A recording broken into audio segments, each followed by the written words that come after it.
Guys, what's going on? It's good to see you guys. It's good to see you guys. You know, it's the end of the week already, guys. You know. Let me see. So someone had asked me about the whole Akash Singh thing. Uh, on his own podcast with his wife, and his wife just made him look like an absolute clown. So I'll probably do soon, the next day or two, guys. Because what an absolute joke, you know. Let me see. Calvin, what's up, dude? Calvin with the $10, man. He says, yes, the patriarchy is inevitable. Men build the world, not women. Therefore, there won't be matriarchy anytime soon. Real power is taken and not given. Yeah, look, guys, yeah. Yep. I couldn't have put it better myself. Look at that. Live stream's over. Nah, I'm just joking. Look at that. Hey, man, thanks for the $10, man. We appreciate that. You are scaring the hoes. Guys, thanks for the cash apps, guys. Thanks for the donations. Thanks for 29,000. Guys, I am trying to hit 30,000 by the end of the year. So, guys, make sure that you are subbed, man. Also, guys, any videos you like, hype those. There's a hyping thing. You go above the, where the comments are. It only works on videos, and you can swipe over and you can hype things, and it puts the video out there more. So yeah, guys, you use that hype button. And guys, also share the videos, guys. You know, and let's try and hit 30K. 1 second, guys. Let's do this. Okay. Keyshawn's here. He says patriarchy. It's inevitable. Yeah. Keyshawn's here. Says same thing. Your youth. What's up, dude? Greece is in the house, man. Good to see you, my friend.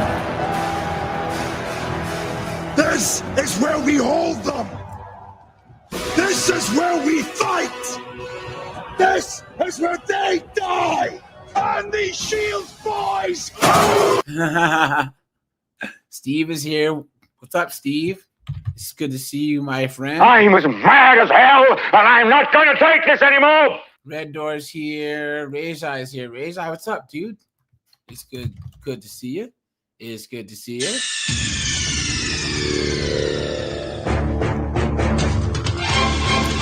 Tim's here. Lock the Bounty Hunter's here. Let me see.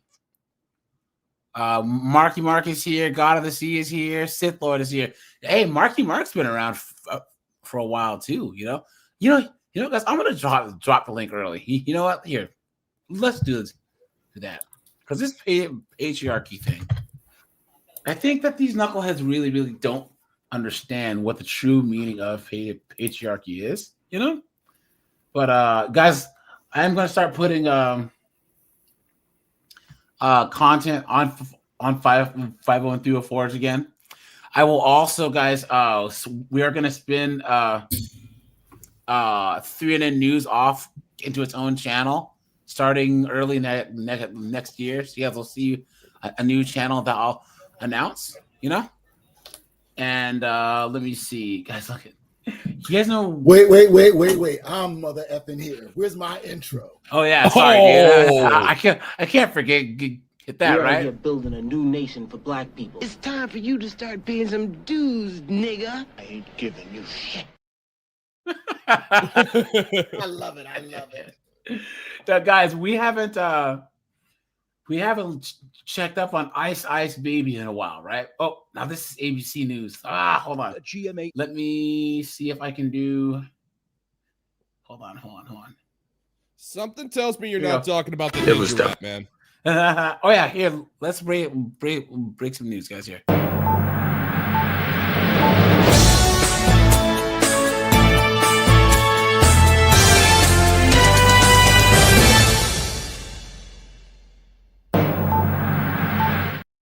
Now, guys, you have to be an absolute idiot, adult, a moron, right?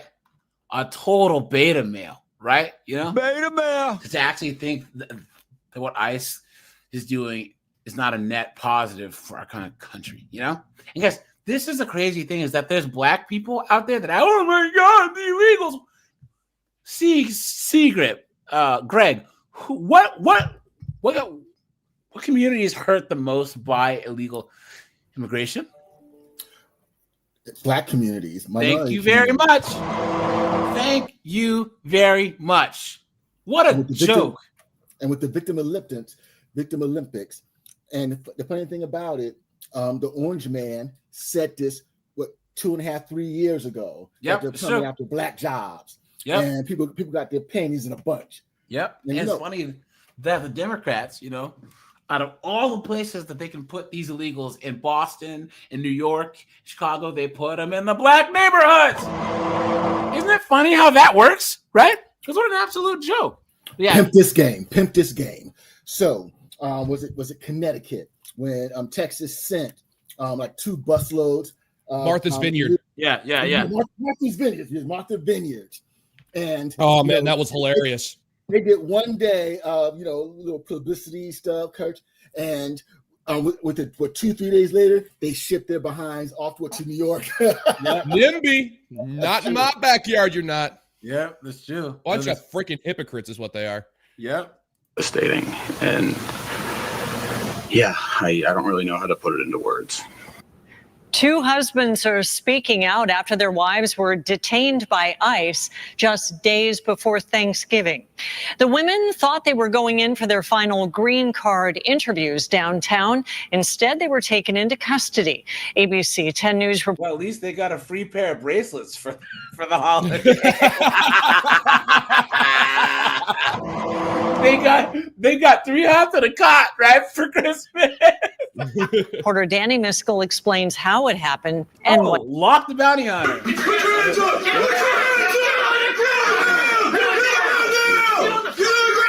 What's going on, man? Honor and a privilege as always, man. Hey, dude, congrats on 29K. Dude, you will hit 30 by 2026, man. I know it. I hope so, man. You know, like I said, I have a really high sort of subscriber engagement rate, and that helps push the algorithm out. You know, smash the sub button like it owes you money, man. Seriously, yeah, guys.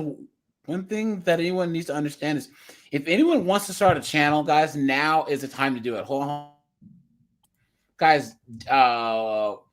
December, January, February, March is the busiest time on YouTube.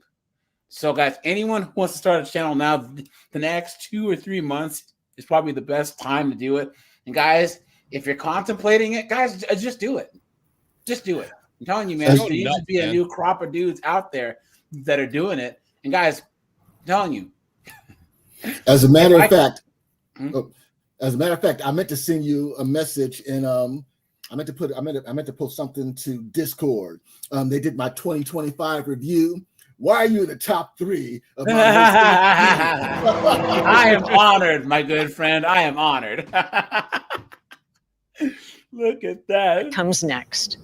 First off, let's talk about how you guys met. On Saturday at the Otay Mesa Detention Center, our wives were detained by... I was going to say, at a gay club?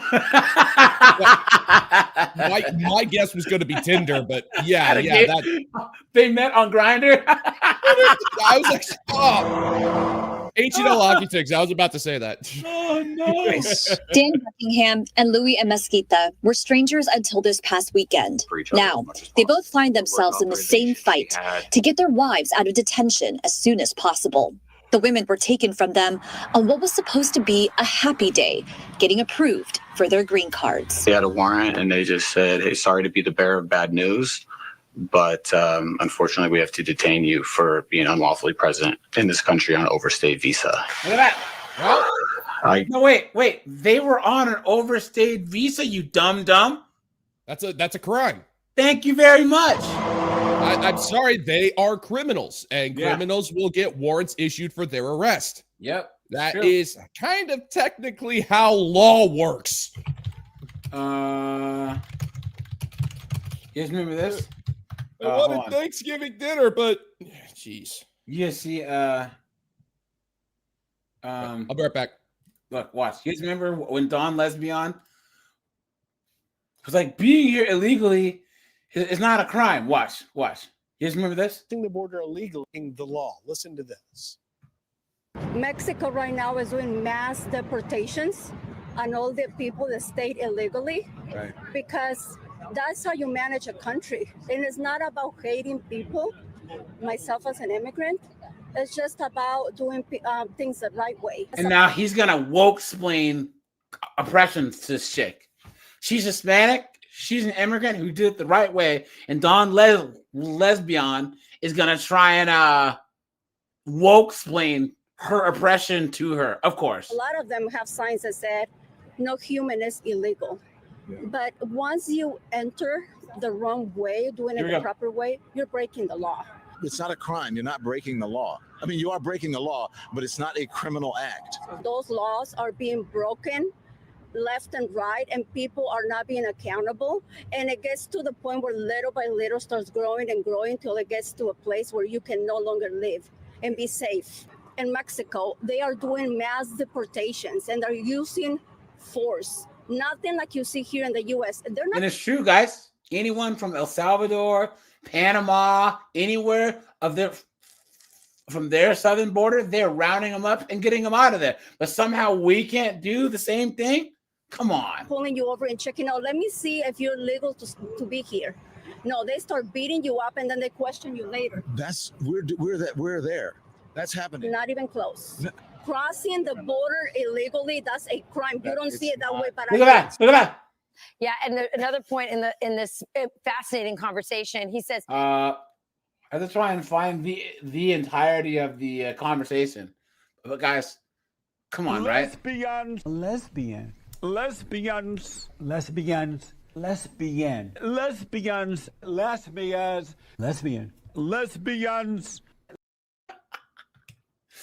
Don Lesbian is the absolute worst, dude. He's the absolute worst, you know? Because what an absolute joke. I'll never forget the look on her face. They gave us about 1 minute. She's just saying, I'm not a bad person. Like, why? We're trying to do everything the right way. Dan's wife, Julie, is from Brazil. They got married last year. And since then, he says they've been buried in paperwork and fees, getting Julie her green. So they've had a year and they still haven't got all this shit done yet? Look at that card. That thing that you're looking for in life. Guys, how's he gonna find like the ugliest Brazilian chick that I've ever seen?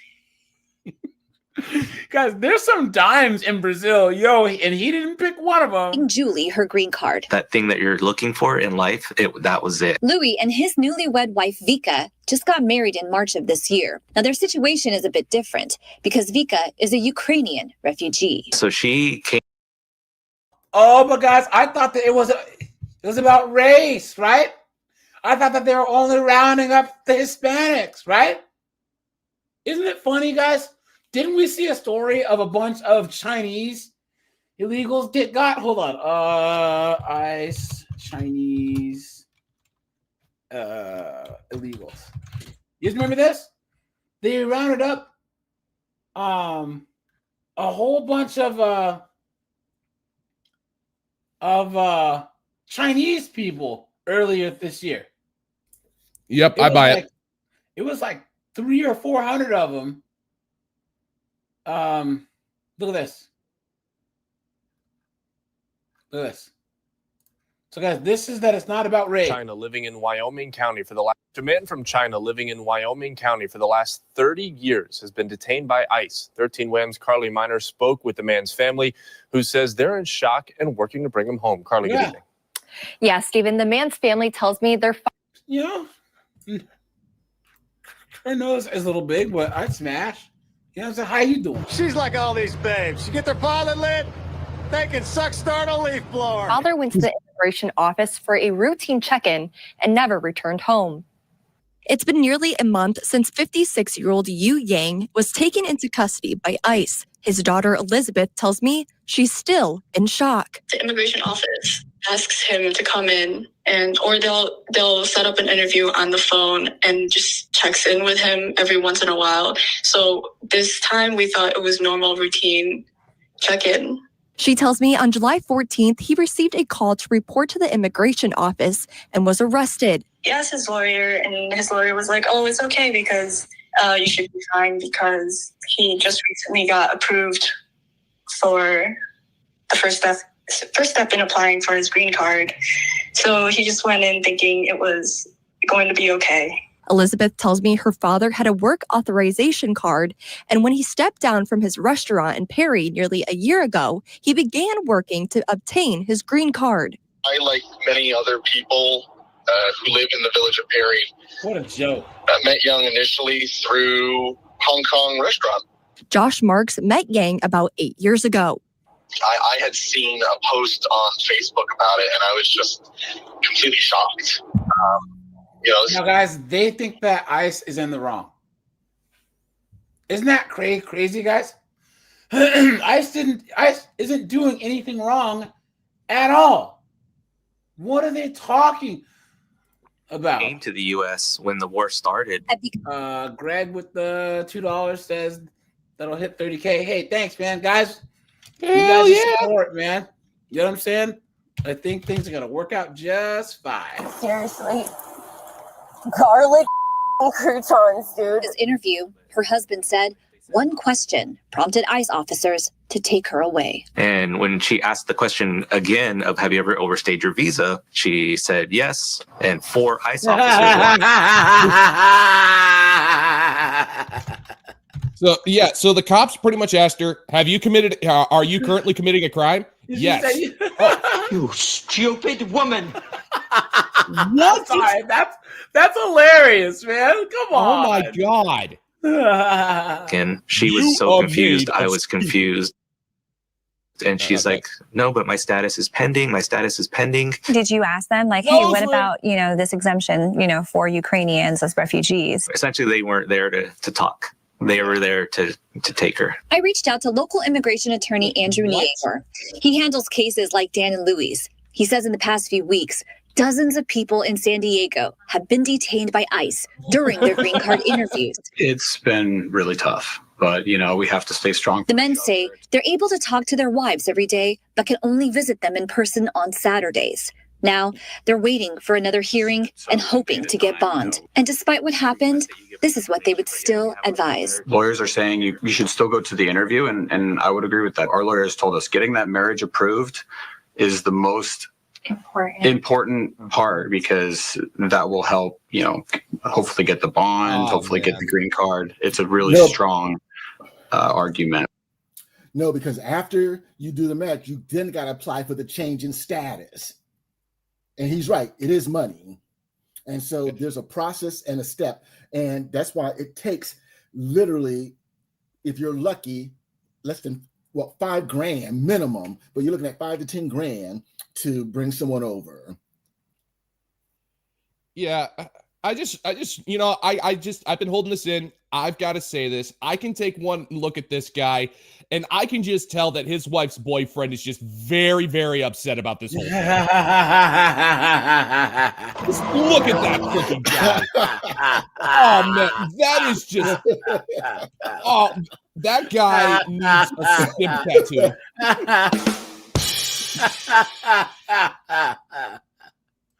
What a simp. Look at this. Oh, yeah, God. Captain Paul said it the best. This is simple. If you're illegal, get out. Period. Because, guys, they would do the same to us.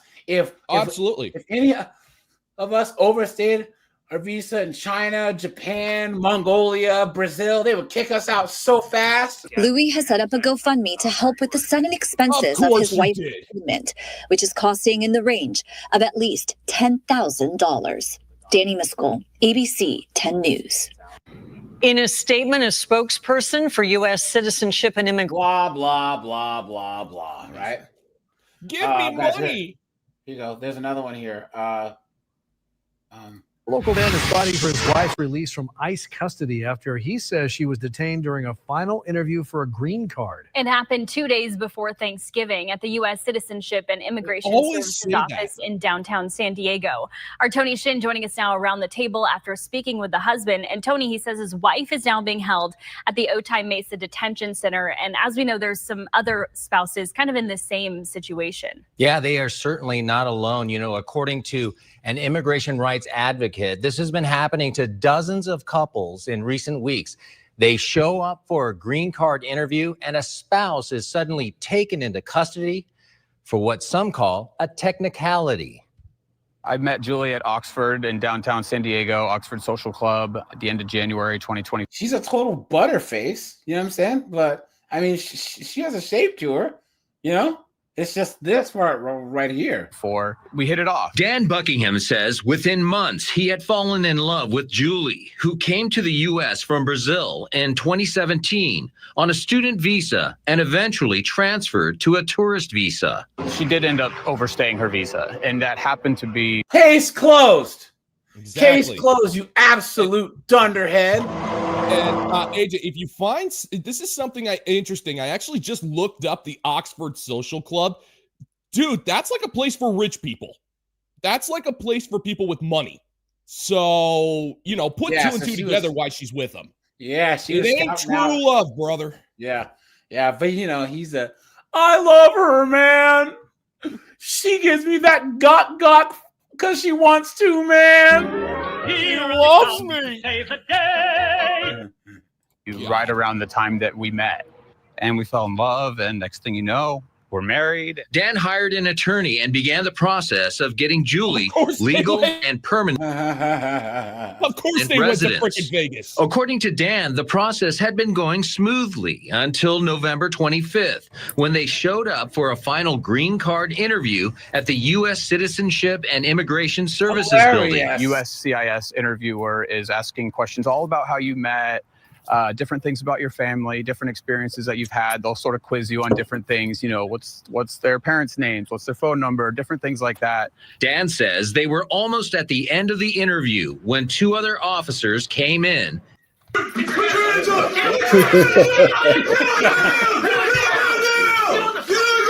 and pointed out that Julie had overstayed her visa. He said, hey, sorry to be the bearer of bad news.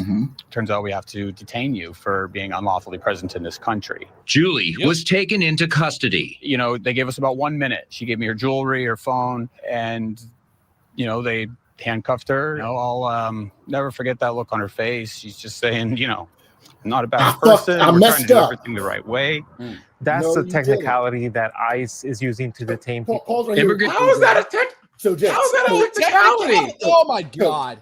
So AJ, what was supposed to have done is she was supposed to go back to Brazil. Yes. And then you filed the petition. Thank you. Yep, that's true. So and the reason why I know so much about this process is because, you know, I almost went through all of this stuff. She was supposed to have gone back to her country. You can't be in here wrong. And then, you know, this is saying, this is something I tell clients all the time. It's a whole lot easier to do things the right way the first time than to go back and try to fix it. For sure. Yeah. For sure. Yeah. Absolutely. But oh my God. Like, and you could just tell, you can take one look at that guy and I just want to scream at him, dude, you got played. Yeah. Be glad that you know it ended this way, because I mean I took a look at that of that photo. You see this all the time, especially with modern women who want to get married. They always have that selfie where the engagement ring is in focus and her face is blurred out. Dude, let's just say that she did not marry him because of his charming personality. That's true. That dude dodged a freaking bullet. Or the fact that one of his eyes is always half shut. Yeah. You notice that? You notice all he's like, yay! He looks like Sloth from friggin' Goonies. Goonies, you know? God. Look at that. Human rights advocate Pedro Rios says what happened to Dan and Julie has also been happening over the past few weeks to dozens of other people who overstayed their visa and are also petitioning for legal status. Because ICE is not meeting the number of detentions and apprehensions that they need to have on a daily basis is the reason why we're seeing this political process now extend. It seems like that's ICE doing their jobs, right?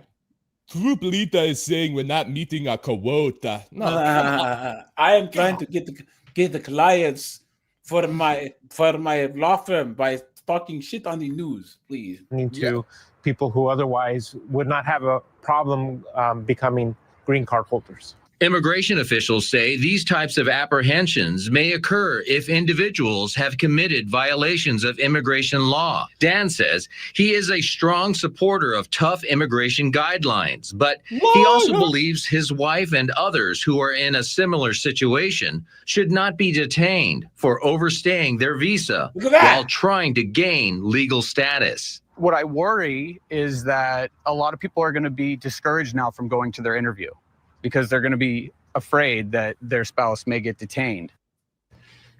Now, immigration experts say cooked. It's tough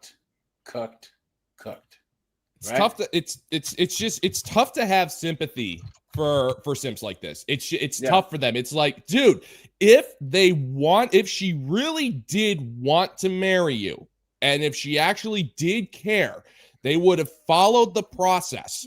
But they thought, no, if I get married, then I'm going to be stuck here. That's and then once I got it locked down, I don't have to go. Yeah. And what people don't realize is that's the number one way people get into this country and stay here. They overstay their visas. I think like literally over 500,000 people a year overstay their visas. And so, and to put this in context, you guys know I used to live in Colombia. And so we can live there. So Colombia, you can be there 180 days without a visa. But after 90 days, you need to leave. Before 90 days, you got to leave for a day and you can come back. Unless you file, you have to file paperwork to get to be able to stay continuously that whole 180 days. And in Colombia, if you overstay, you run the risk of not being able to be allowed back into the country. Yeah, it's like I mean, you take a look at guys like passport bros, right? Mm-hmm. They're expected to follow the rule of law when it comes to immigration in their countries, like no exception. But for some reason in America, it's supposed to be different, which makes no sense at all. You can't just judge one and then condemn the other. Yeah. I needed a visa when I lived in Canada, and I lived in several countries there. I mean, several cities there. I needed a visa when I lived in France.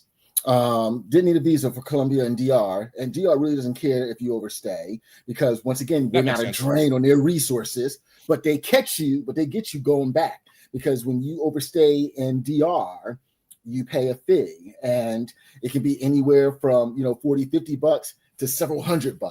But but in DR, it's the only country I've ever been in where you can overstay, and once you overstay for 5 years, you can become a resident. That's the only country I've been in that's had at least. But once again, you're not a drain on their resources. That's true. Yeah. Right. If anything, if you're a foreigner and you're living like in a place like that, you're actually benefiting their economy, because you're actually bringing in like American money, and you're actually stimulating their economy. They don't want to get rid of guys like that. Sorry, a lot of these countries, if someone did say this and I missed it, is you have to prove that you have X amount of income coming in. They're going to kick you out. So like you can have investments if you make money on social media, investments, and you can show.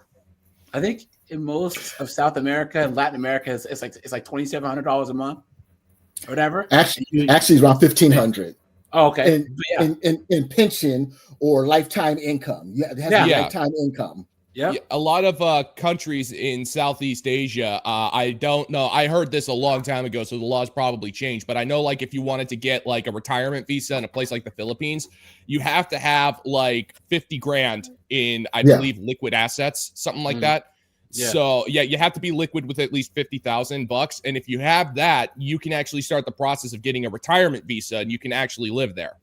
Cool. Yeah, I think back when I lived in France, Canada, France, I had to show that I had health care. I had to have international health care. And I had to I think I had to have like between $25,000 and $50,000 in assets, and that's how I was able to get my visas in those countries to live there. That makes sense. Interesting. Yeah, guys, we'll have to have a Passport Bros episode because I haven't had one yet. So that's true. I had to show my income when I came to Canada, like in yeah. Hey, Anonymous, how's it going, man? It's been a minute. Yeah, dude, I've had the worst flu for like the past week. Terrible. Been there. Yeah. I got hit with one like 2 weeks ago. Yeah, I just got. I was out of work and I just got rained on constantly for like 3 days. And it just, when I was sick for like almost an entire month. So when I came back from Ireland, I was sick, and then I had to go on a work trip up to Maryland. I got something then too, so I was sick as a dog. But at least we're all still here. But Anonymous, it's good to see you, man. So Anonymous, I was actually hoping you would call in because there's a part of this patriarchy conversation that I really, really want you to chime in on. Guys, let's talk about patriarchy here, right? But let's the patriarchy. At the definition. Patriarchy is a social system in which men hold primary power and authority in political leadership, moral authority, social privilege, and control of property, leading to gender inequality. Okay? Now, there's one thing that this does not account for. What is that? Now, it says primary power. It says power in the abstract, right? The power is never clearly defined. It's one of those ambiguous terms that, like, you hear it all the time with modern women, especially with relationships. You have to take back your power. Like, what does that mean? What if Seagrip, Locke, Greg, Anonymous, and I are talking about power? What type of power are we talking about, guys? Power Grayskull. Yeah. This guy over here. Hey-oh. No, but guys, force. It's force. Force. Physical strength. Yeah. Physical force. Yeah, I'll buy that. Guys, this is why, guys, these women go, oh, you're intimidated by us. Guys, I've never been intimidated by a woman. Because the way men intimidate each other is either physically or monetarily. Yeah. Now you could have had a woman who could hold your job over you, right? That can intimidate you, fine, because you can get fired. But even then, a lot of men, they would rather quit. But no woman can intimidate me because I can kick the hell out of most of them. You know what I'm saying? Sorry, this is the way it works. Look, I've had my fair share of female managers, particularly two, and trust me, they did not intimidate me in any way, shape, or form. I still stood my ground and I didn't back down. That's true. I just found them annoying. That too. Yeah. They're just annoying. So guys, I think that the power thing, once you actually look at that, and then we go back to this definition here, there's never gonna not be this system. It's just how much are the small group of men going to pass laws and everything to take some. There's a small group of men who use government to take away the rest of us men's social privilege, control of property, and ability to have gender equality, right? Right, guys? 100%. There's a small group of dudes who benefit, who use the actual patriarchy per the women woke liberal thing, right? Us, men because remember, society is a pyramid. It's rich dudes' wives, rich dudes, women, and then us men, and the rest of us men at the bottom, right? Those rich men, they want to give the women more power so that they can redistribute wealth from us to them, because women help them steal from us. Guys, put a 1 if you agree. You know what I'm saying? Yeah. With Guys, a lot of men, they the women kind of control the married men. So happy wife, happy life kind of attitude to the stuff. Oh yeah, and that's it. They're just like, they use those women who have that. Really, they do have institutional power as a monolith over married men. Yeah. And that's how they extract resources from but here's men the who thing, are working. though. But a small group of men passed the 19th. Yes. Yeah. And then passed no fault divorce. The no fault divorce was the best example. Reagan and his buddies passed no fault divorce, knowing that women would divorce, and that would be their way to get into us men's pockets. That was Ronnie? Yes. That was right. Oh, man, we should have let the ninjas keep them. Yeah, California started it. Freaking Ronnie, man. Well, it's like in the UK, they like men finally got the vote because they started complaining about drafting. Yeah. And they like, yeah, okay, that we can get men with vote. And then the women with suffragettes and stuff like that were throwing themselves in front of horses and things like that.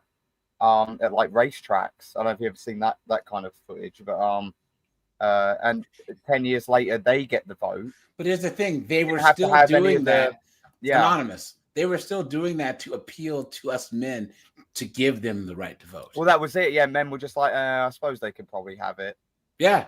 Think about it, guys. Okay. Look, the characteristics of patriarchy. Men hold a disproportionate share of power in institutions, because this will never change.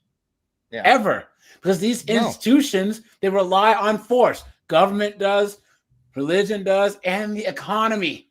It relies on men. Therefore, there will never not be patriarchy. That's just how it works. You women have this revisionist history where they were like, oh, we whittled down our rolling pins and stormed the Capitol to fight for us. No, they didn't. They whined, moaned, complained. Yes. And then look at their problems here. So they have to do, I say problems, air quotes. Yeah. Of unpaid domestic care work. Now, this is one of the biggest.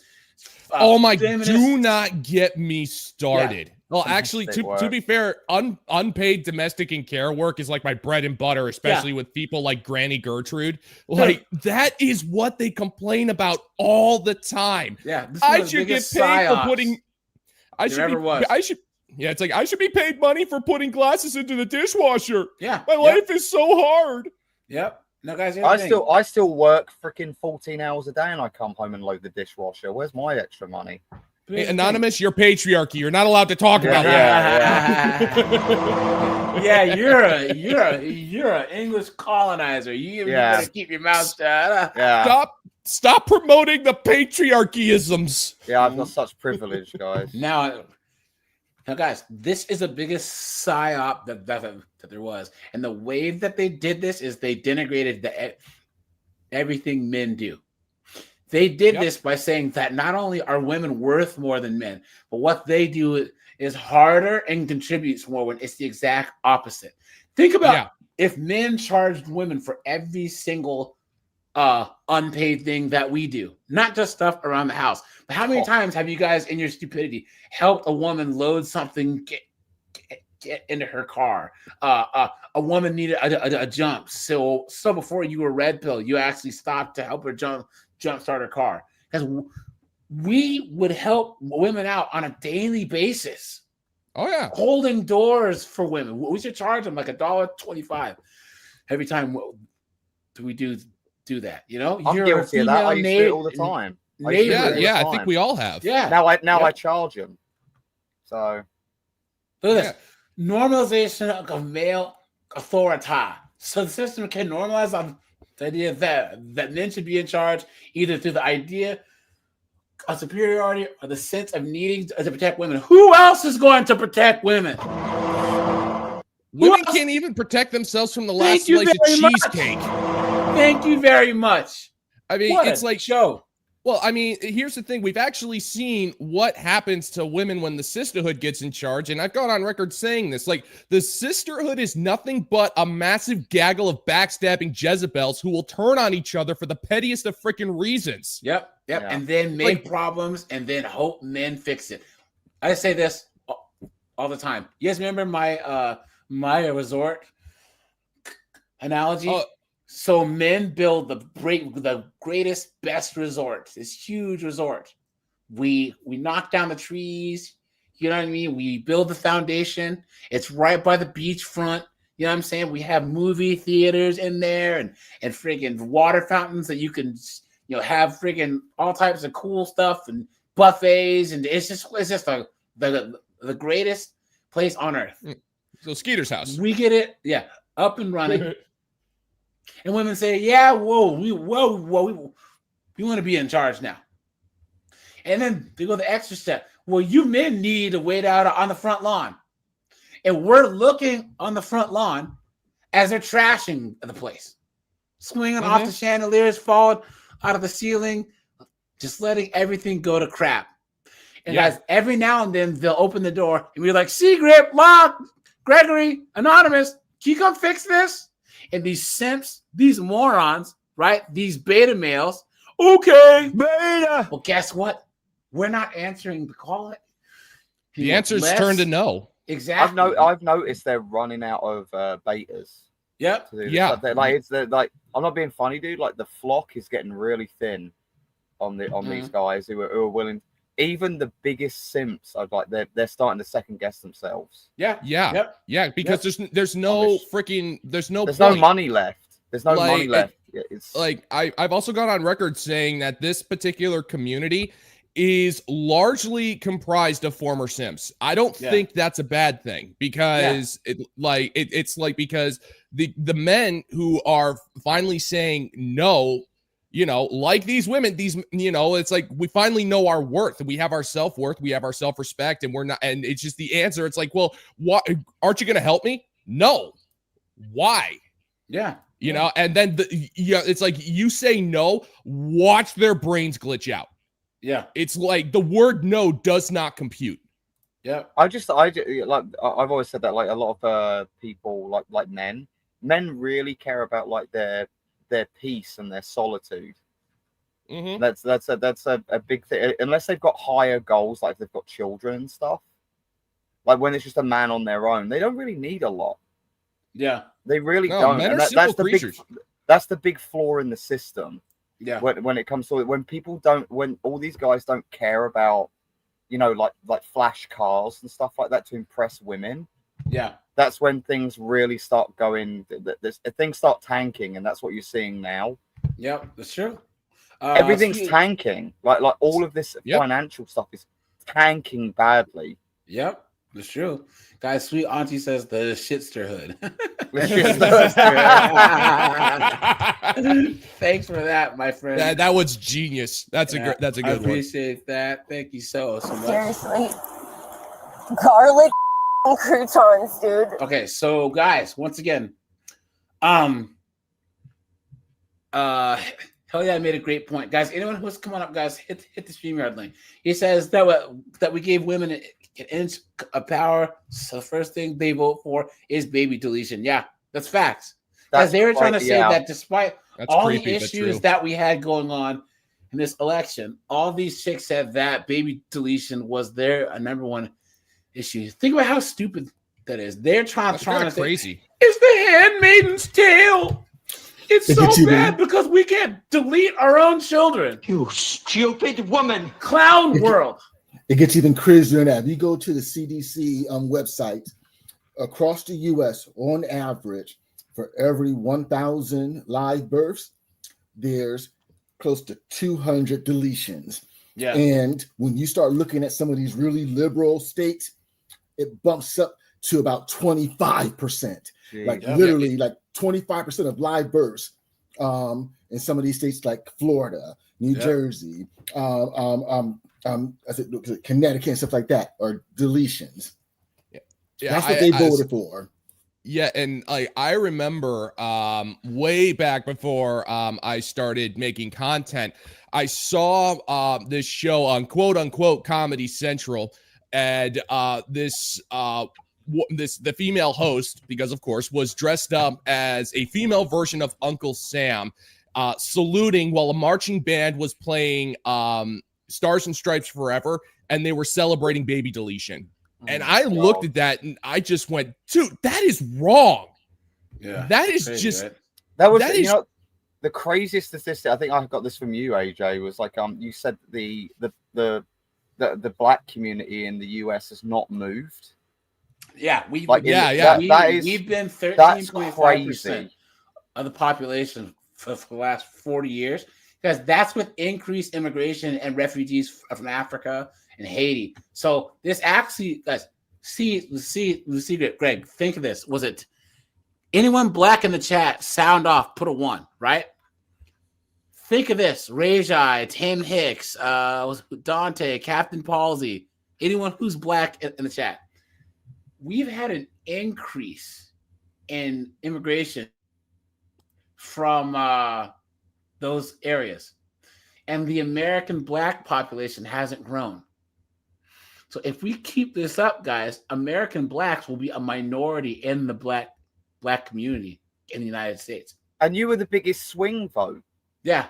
No. Think of this, though. There will be more Nigerians, Jamaicans, Trinidadians, Senegalese, and Somalians than black Americans if this keeps up, because of the amount of baby deletions. So what's 40%. Going on with it? Like, this is like, what's going on with this? Because obviously there's like nug-nugs running around, right? Causing havoc wherever they go, and it's like, so what the heck is going on? Because all I ever see is like, oh, these single moms everywhere that have like 2 to 8 kids or whatever it is, and it's like, how is the population not growing? Like, I don't, because the might numbers have 2 to 8 match. kids, but they've deleted 4 more. You know what I'm saying? Yeah. Look at this, guys. Hold on here, guys. I know we're on a tangent, but here, check this out. Here, hold on. Where is it? And we'll do a deep dive on. Well, this comes into patriarchy too, because like getting these other dudes who are just going off the rails under control. Look at this: 8 kids and 3 baby daddies. Damn. With nails like that. And 3 baby daddies. Guys, watch this. Watch. Okay, so why am I 27 years old and been pregnant 8 times? Because I'm fertile as fuck. I really don't know. Like, the very first time I got pregnant, I was using condoms. Like, dead ass. Me and my boyfriend was being very protective. That was my first person I've ever, hunched. And I was his first person, allegedly. I don't know. But, I ended up getting pregnant in high school. Unfortunately, I miscarried. And what's crazy? I dealt with all that by myself. Like, I don't even know if anyone really know I ever went through that, but yeah, I did. That was that. Then I got pregnant with my firstborn son, and that was that. Then, like, after that 6 weeks was over from having my firstborn son, I was hunching this other dude who I thought was my son's father, but thankfully wasn't. Even though it ended up getting Thankfully. But thankfully, I miscarried that baby as well. Thank the Lord, because that dude was never gonna be no good baby father. Like, he didn't even want me to have that first kid that wasn't his, and I'm glad I listened to his ass. He told me to get rid of it because it wasn't yours anyway. To tell me to get rid of a baby that's not even yours, nigga, the fuck. What a demon, dude! Demon. Wow.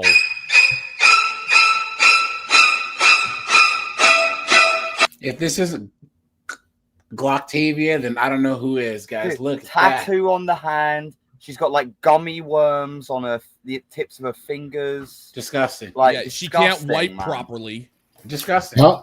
How many times have you heard me say, not all punani is good punani?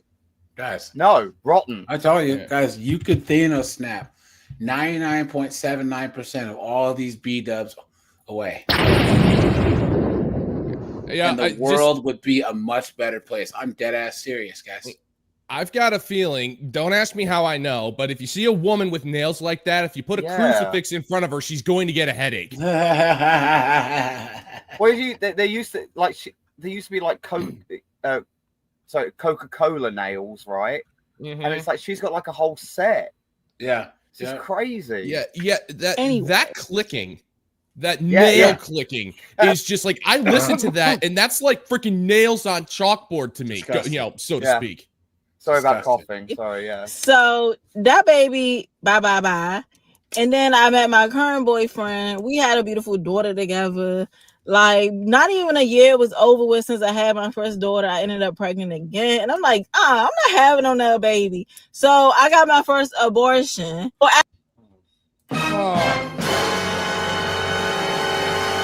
Absolutely no reason, though, because why I get pregnant like 2 weeks after that abortion?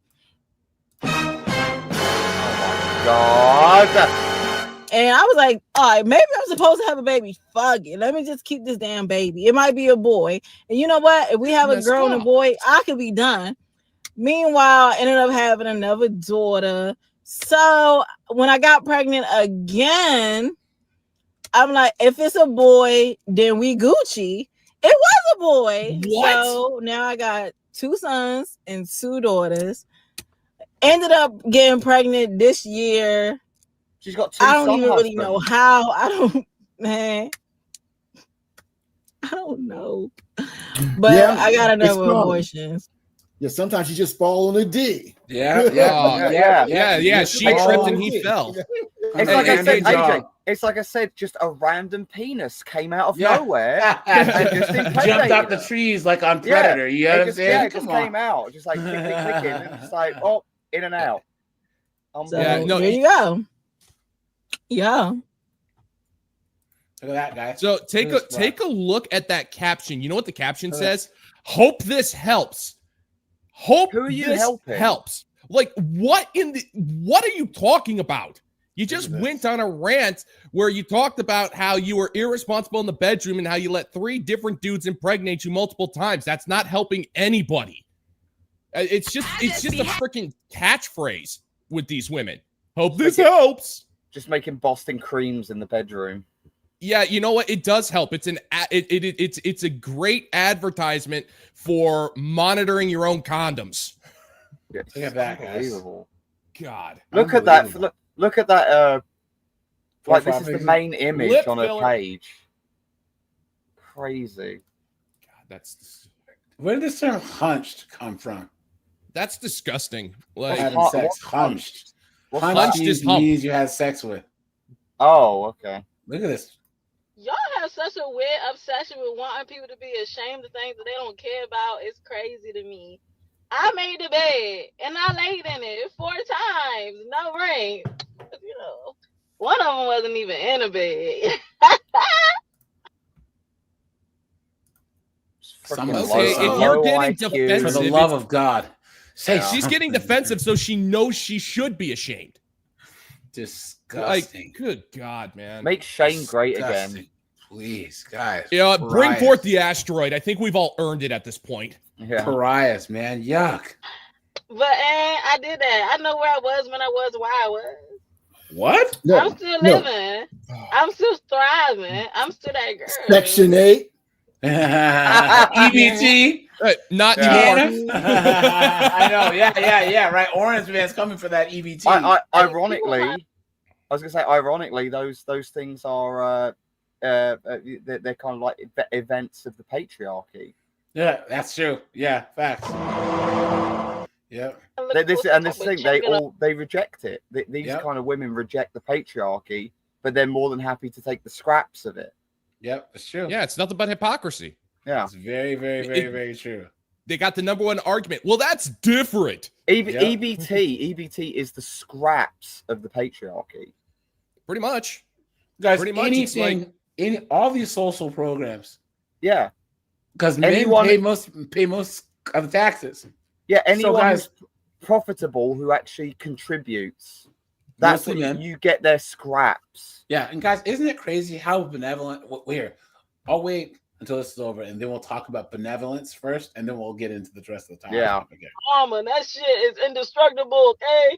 You can't make me feel bad about myself. I think y'all be feeling bad. Y'all couldn't do it. Y'all were feeling worse. y'all would be shamed. Not I. Never could I ever feel bad about my life. Cause baby, this is mine. The people doing way worse than me with lust. The lie detector determined that was a lie. I mean, I think I just felt a brain cell die. So why the fuck would I care? Look at that, guys. You stupid woman. I think some of that was actually English.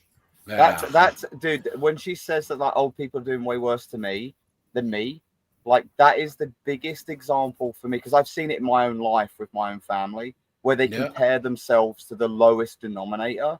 It makes like, them feel better. Exactly. You should be comparing yourself to the highest denominator. Yeah. And it's like it's like how am I failing? And it's like it's a big problem in society. Everyone comparing themselves to the lowest low IQ dumb. Now, guys, let's think about how benevolent the patriarchy is, right? Yeah. Us men own. You're right about this, by the way. Own the monopoly on force. Yeah. The average 14, 15-year-old boy can just completely annihilate most women. Oh yeah. Right? Yeah. Oh yeah. No, that's this is why I'm like a huge supporter of like roughhousing and horseplay. Yeah. You know, and of course, naturally, anytime like a boy tries to roughhouse or horseplay or you know, just mess around with his buddies. Oh no, you can't do that. That's toxic masculinityism. Yeah. You know, you can't do that because that means you're violent. That means you're more dangerous than the freaking bear. Like, you want to know something interesting? I've actually, there's tons of videos on this. Bear cubs, they wrestle all the time. Yeah. All the time. Boys do too, because that's how we learn to use force. Yeah, you know exactly. We learn that kind of physical strength. And once you actually learn that power, you're able to rein it in. But it's like they're saying, no, you can't do that because that's violence, and violence is wrong. Yep. Now go make me a sandwich and learn about the patriarchy, little boy. Yep. So I like Jordan Peterson's quote when he says this. He says like you need to learn to be a monster and then tame it. Yeah. Yeah. Yeah. And like, so think of this though, like as much as we say that there's a whole bunch, that there's a small group of dudes that are keeping the rest of us down, guys, in general, even in the West, right? Like women have it the best in the West, and they talk so much mess to us men, and some of them have crossed the lines. Like good chunks of women have crossed the line to where, if it was anywhere else, men would have done, you know what I'm saying? Men would have got them, but we still didn't do it. Yeah, no, because when I first started making content, I actually noticed that it's like they go, men have all of the power, men are evil, men are violent, and this world would be a better place without them. And I look at that and say, let's go ahead and just say for the sake of argument that you're oppressed. Why would you be talking smack about the violent men who are oppressing you? Yeah. Because those men could actually turn around and subjugate you with force for talking out of line. Yeah, but they it would happen don't because overnight. It would happen overnight. Yeah, literally. There's nothing they could do. Do you guys know how I know that this is a thing? Well, you just got to Afghanistan. I'll show you how. Because you have common sense. I'll show you how, guys. Like, it's like all you got to do is look at stories like. There you go. Exactly. Yeah. Well, this just happened. This just happened like 2 years ago, 3 years ago. Everyone acts like it's. What's that? It's like shut the hell up. Yeah. Put the burqa on. Yeah. Literally. These Otherwise women prayed for beaten. a better future after the fall of the Afghan government. And then a year later, they found out. Yeah. You've been had. You've been took. You've been hoodwinked. Bamboozled. Hold on, guys. Led astray. Run amok. Yeah, go ahead. Adam says that he's seeing a power shift, and these 304s are broke. As a joke, facts, man, facts. Hey, thanks for the $1.99, my friend. I appreciate that. My friend. Seriously. All right. Garlic croutons, dude. What are you saying, Locke? No, I remember that whole fall of Afghanistan mess. I will never forget it because it infuriated me. But one of the funniest things was after Afghanistan fell, the State Department went on the air and said, we want the Afghani government to be inclusive and to hear the voices of women. The Afghani government, the Taliban said, okay, we'll consider it. And then like less than a week later, they replied to the Americans and said, yeah, no, we're good. The women have a loud enough voice as it is. Sorry. They said, we want you guys to be inclusive of women. And they responded, why are you gay?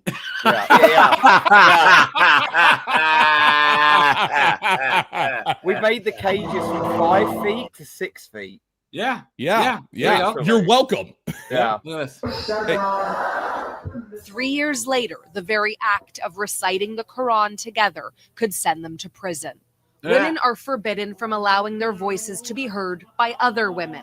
That basically completely mute women's voices, even within their households. It's the latest. And what are they going to do about it, guys? Nothing. Yeah, I mean, there's not a damn thing they can do. Not about a damn it. thing. Anytime that they try and say anything, the Taliban says, I don't remember asking you a goddamn thing. Women, I don't think women actually understand like how weaker physically they are to men. Yeah. Because no, men they don't refuse actually, to believe it. Yeah, well, men don't actually. They don't exert their actual dangerous nature around women very often.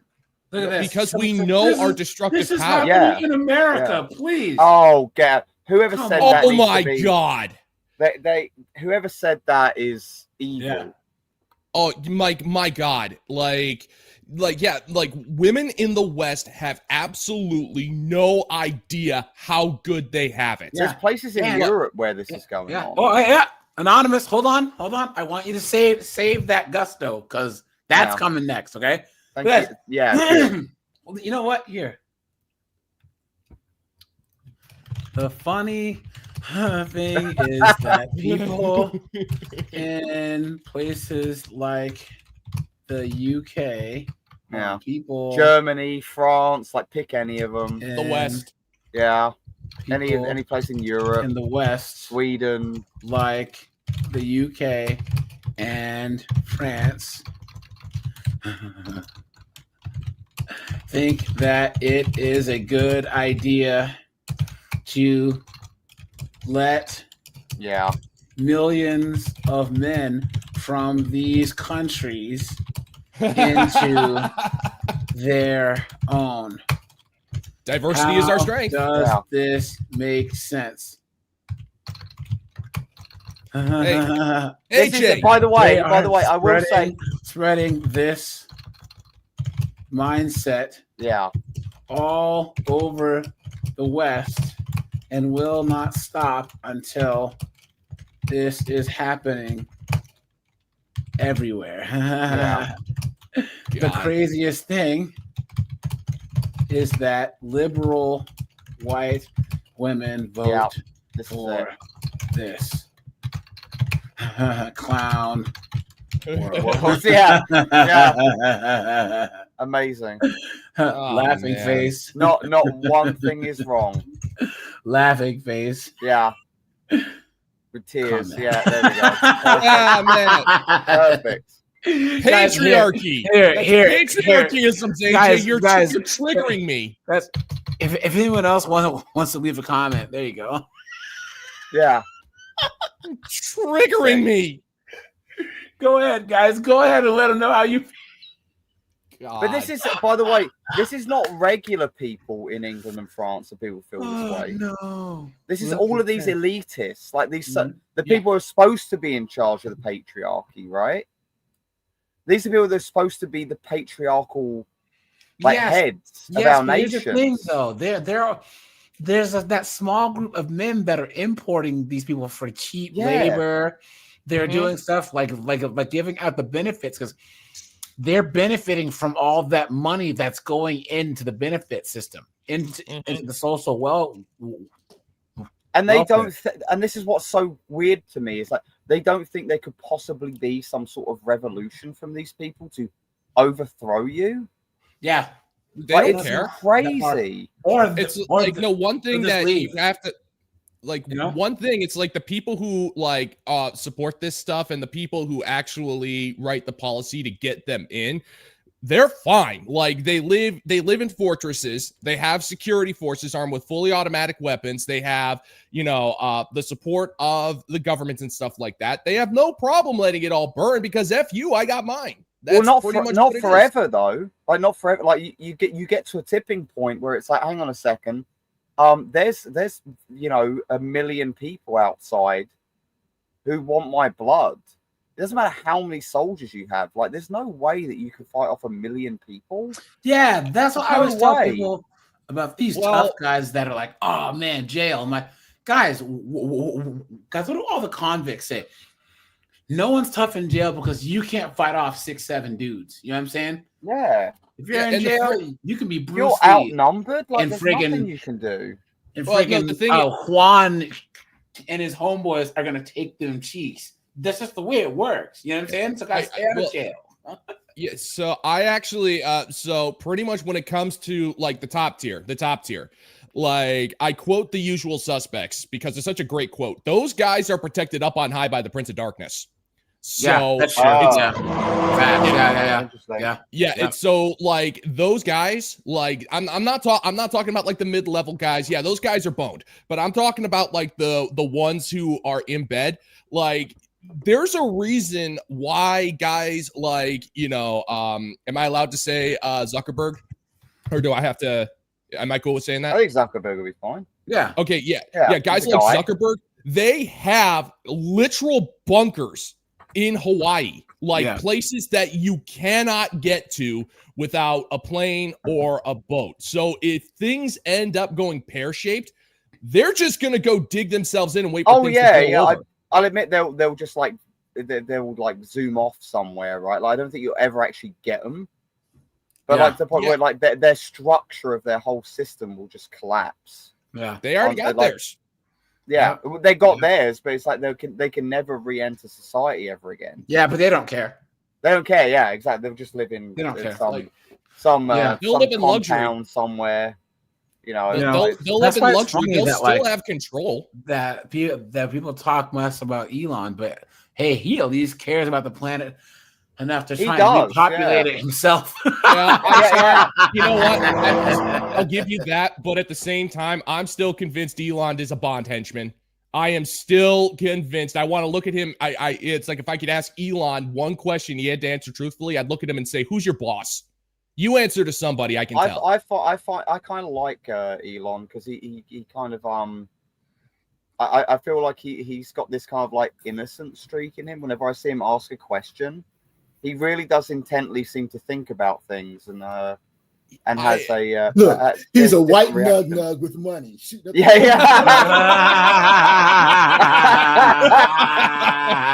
God bless your secret. It's true. It's true. Guys, look. He's a wigger with money. How many kids does he have? Like 13. Are you serious? Oh, I thought he only had 7. No, I didn't realize it was that many. He multiplies like rabbits, man. Yeah, because here's the thing. I would rather deal with new money like Bill Gates and Zuckerberg and them than these old money douchebags from like Greenwich, Connecticut and stuff. You know what I'm saying? No, if I had the choice between Elon and Bill, I'm choosing Elon 10 times out of 10. Yeah. But here's the thing. Bill Gates, what's his name? The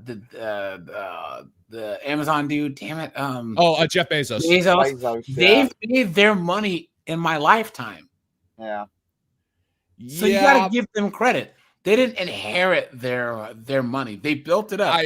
I gotta disagree with you on Bill there, man. Listen. Say what you want about him, but there's people.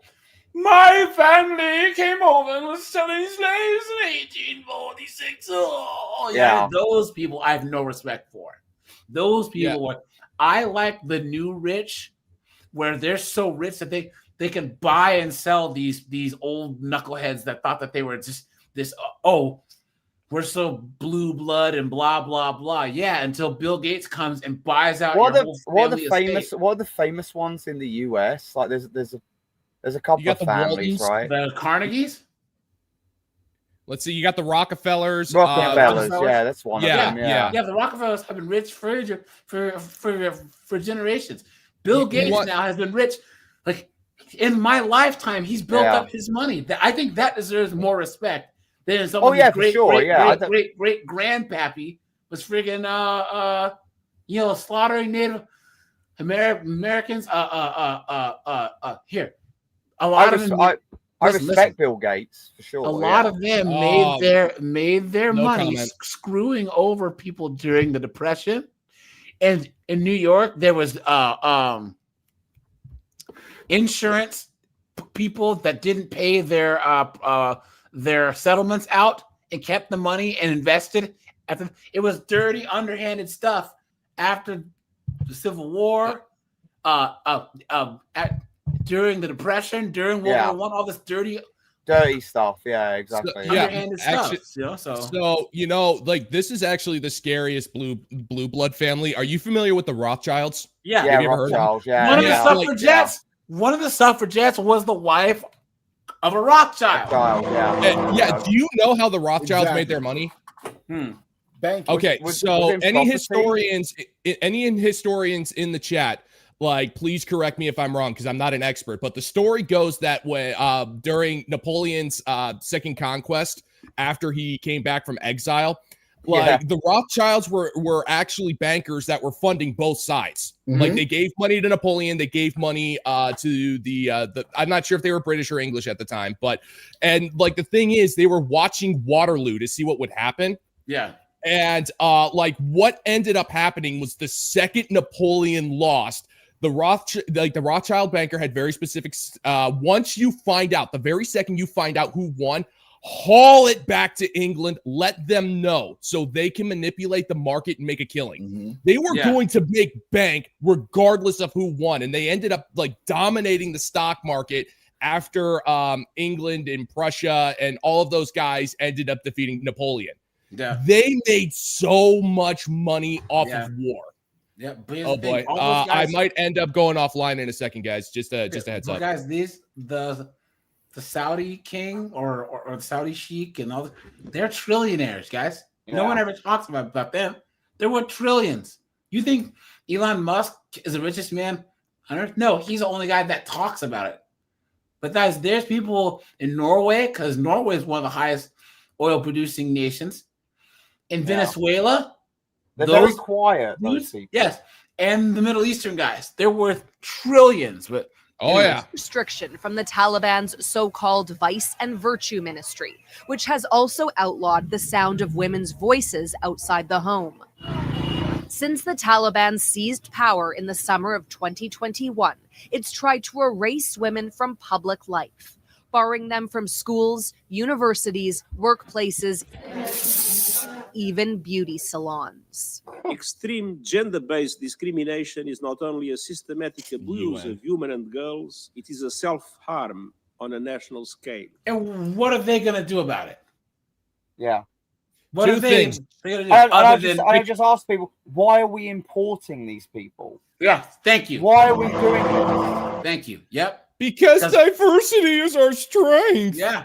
Other men. This backward caveman attitude towards women and all these stupid, dumb white women that all go along with this nonsense. And you guys know it's bad when us red pill guys are like, damn, that's kind of cool. You know what I'm saying? Like, guys, we keep away from women, but like we think this is bad. That's how bad it is. Beauty salons.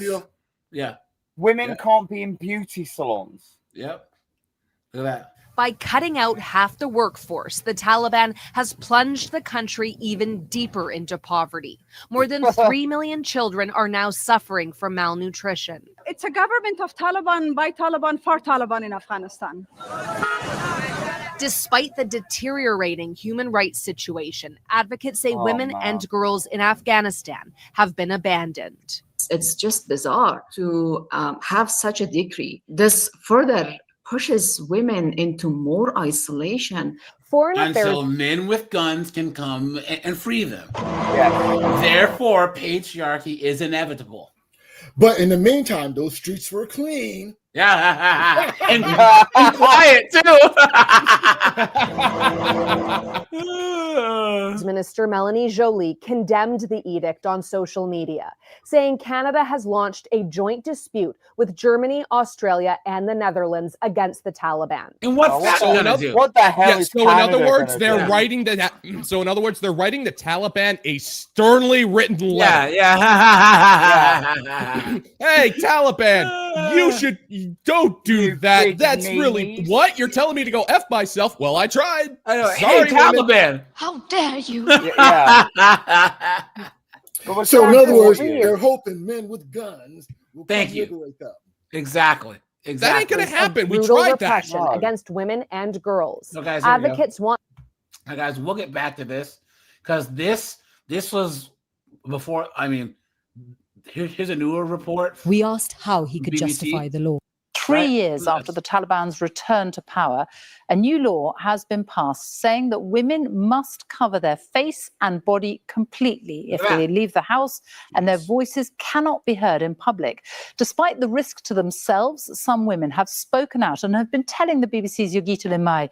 Now, guys, all right. Now, guys, let's look at the basic argument for forced doctrine. Now, guys, this is a shorter one, but we'll look at the original one that Andrew did, guys, and he's gonna have to explain. Okay, it's so crazy how he explains this, and these broads just don't get it.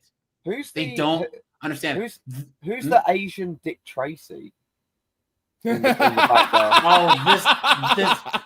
this one, next chick, to the internet- red one. Yeah, next to the redhead. Yeah, the spiky one- dresser. That one, Yeah. internet Dude in the white skank. suit. Yeah, The it looks internet like Dick skank. Tracy. Listen, guys. This is the Amaranth chick who's an e-girl / internet skank. This is her boyfriend, whatever, right? So we all know. Beta. Yeah. So maybe that goes into like forced doctrine stuff. Oh yeah, I wanted to hear about that in particular. Oh no, I'm just not like feminism. I'm infected with Oh, the look woke at him. virus, so I need to be enlightened. With the woke virus. Now, guys, You're not watch. gonna like it. I need to be enlightened, Andrew. Please help me out. Now, guys, Yeah. to us, this is 2 + 2 is 4. Because I've talked to some women about this, and they just can't fathom. Like they've drank the Kool-Aid so much that when they say that women fought for their rights, they honestly believe they physically fought for it. Guys, when they call themselves violent feminists, they say they think that going out with signs or doing the friggin' the Iceland Women's Day Off thing, that's violence. When us men get mad, we overthrow governments. Yeah. Ask the British what happens when they pissed off a bunch of colonists. Yeah. In North America. Yeah. The British don't want to talk about that. 1776. No, I agree, 100%. Like, but yeah, you got a bunch of like freaking rednecks in the middle of nowhere who are just like they're living their own lives. And then people telling them what to do. Screw you. Yeah. And Screw you. And then I agree. Look at Africa. Like every 10 minutes, there's a coup d'etat going on. Yeah. Oh yeah. Here we go. So, well, let's just start with. Can I tell you what I think feminism is? Can you tell me about forced doctrine first, or would you? Well, I think I rather- need a Let's do caveat. feminism. Now, this chick, I believe, is Indian, and this is proof once again that Indian chicks are either really hot or they're gargoyles because she's an attractive chick. Yeah. But guys, I'll give her that. I thought she was white. She needs to like marry a rich guy early and just get out of the game. But instead, it's too late she for wants her. to prove to the all-knowing they that she's strong and independent. I am woman, Oh. hear me roar. The number's too big to ignore. She's like Oh, I 20 love they.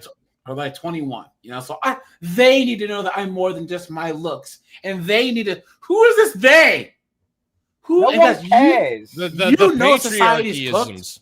You guys know society's cooked when Asians are by this stupid foolishness. You know what I'm saying? If Asians are doing it, you know we're cooked. If Dude, Asians I'm not being are funny, majoring in underwater lesbian studies, right? I've Asians never asked a woman like what I like, and quite frankly, like I know that people might sound this bad, but it's like, I've never asked a woman an intellectual question. I just never have because they're like they just don't get it. They don't know enough. Yeah, they don't get it. Like I've tried. I have tried, but like recently, I'm just like, I'm not even talking to you about it. Yeah, because guys, what do we always say, right? A woman in politics is like a donkey doing calculus. Yeah, exactly. Adam, man, thanks for the membership, my friend. Appreciate that, my friend. Thank you. Nice. I think I need to caveat it with what I think feminism is. Okay. I think feminism is an egalitarian movement which is designed to dismantle patriarchy. That's what I think. Don't use feminism big is. words, man. She won't be able to understand it. Okay. No, 'Cause I would call egalitarian would match the equal rights, but you're missing the dismantling patriarchy aspect. I think that feminism has a stated goal of dismantling patriarchal systems because which is it impossible. uses a lens of an oppressor-oppressed class. Yep. And if you're an oppressed class, What did Jordan Peterson say? Yeah. The problem with the modern wokes is they've boiled every single interaction down to between two different groups into oppressor and oppressed. Us versus them. Yes. Yeah. Marriage, dating, parenting, just even when it comes to like racial serving groups. someone. Yes. Yep. You know, it's like true. everything. It's ridiculous. oppressed by. Well, in the case of all women being oppressed, who else could they be oppressed by except men? And men are the patriarchy. I mean, when I think about like feminism and look at today's world, I don't think men are oppressing women, and that the system we live in, especially like legally, is patriarchal. I think there's people with patriarchal ideals. Then why do we need feminism for? Well, I mean, when I think of feminism, I just think of like encouraging women to pursue what they want to pursue, whether that's like in a professional space. So why in a would we domestic need space. So why do we need feminism then? Because there's a lot of women who maybe feel like they can't, like they So like they who's should do a certain thing. And who's the oppressor here? Who's oppressing them into believing that? I'm not saying anyone's the oppressor. So See? then, And this is her not being honest. You stupid woman. feminism to you is just an advocation that women should just do what they want. Yeah, That's it. That's guys. Whoa. Right there, guys. Hold on. Everyone cook with me here, guys. Is that not the truest? Like, is that not the? How can I put it? She was so honest that she seriously summed up everything wrong with the West. Yeah, I just want to go out and be a 304. Yeah, I'm gonna go do whatever the hell that I want to do. I have no obligation. I have no duty. I have no honor. I have no self-respect. I have no common damn sense. They want to be children. Because children, they want to go do whatever the hell that they want.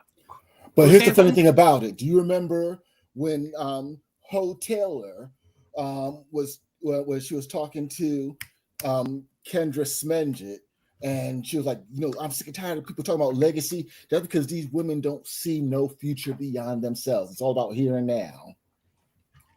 That's true. Yeah. Yeah, I mean, I think there's like Well, guys, please, everyone go to Lock the Bounty Hunters channel. If one of the mods, if you could please drop his channel in the chat, guys. And it's to say like, oh, we live in such a patriarchy and we're so oppressed. And then there's feminists who say like, who just support women just like pursuing their goals, reaching their fullest potential and being But you don't successful believe in life. women should strive for all goals, right? Like, Well, you can have bad goals that women shouldn't pursue. You would agree with that. I mean, when it comes to like me evaluating other people's goals, pursue whatever goal you want to pursue, so long as you're not. And that's why women will always lose. Guys, how often have you heard Secret, Anonymous, Locke, Steve, all of us try and give you guys good advice, tell you guys right versus wrong and good decisions. I will never tell you to go out and get a gender studies degree. Yes, I exactly. will never tell you that. These chicks cannot say the hard, true facts because they don't want to hurt anyone's feelings, right? Go and spend all your money on useless nonsense. Yep. Harm to anyone. Okay, so you have an active harm principle. So the active harm principle is like do as thou wilt as long as it harms nobody else. There you go. Yeah. That's impossible though, because directly. yeah, but This is the problem with the harm principle in general.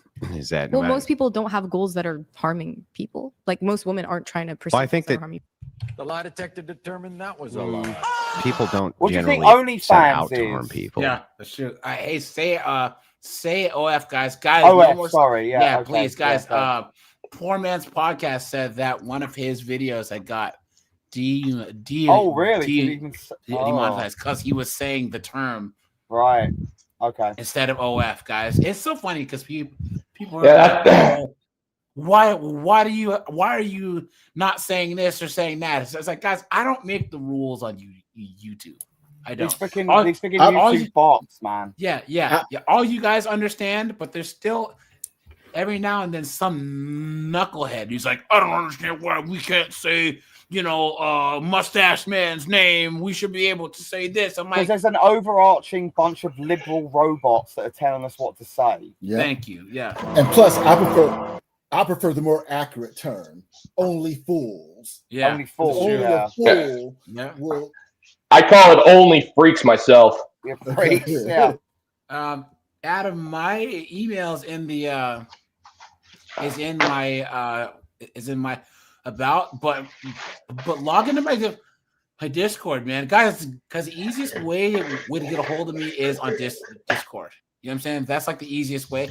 Emailing works too, but I check my Discord more than I check my my email. Guys, I have a lot of bad background noise coming from someone. I don't know who it is. So hang on, let me see if it's me. Let me mute my mic, then I'll come back.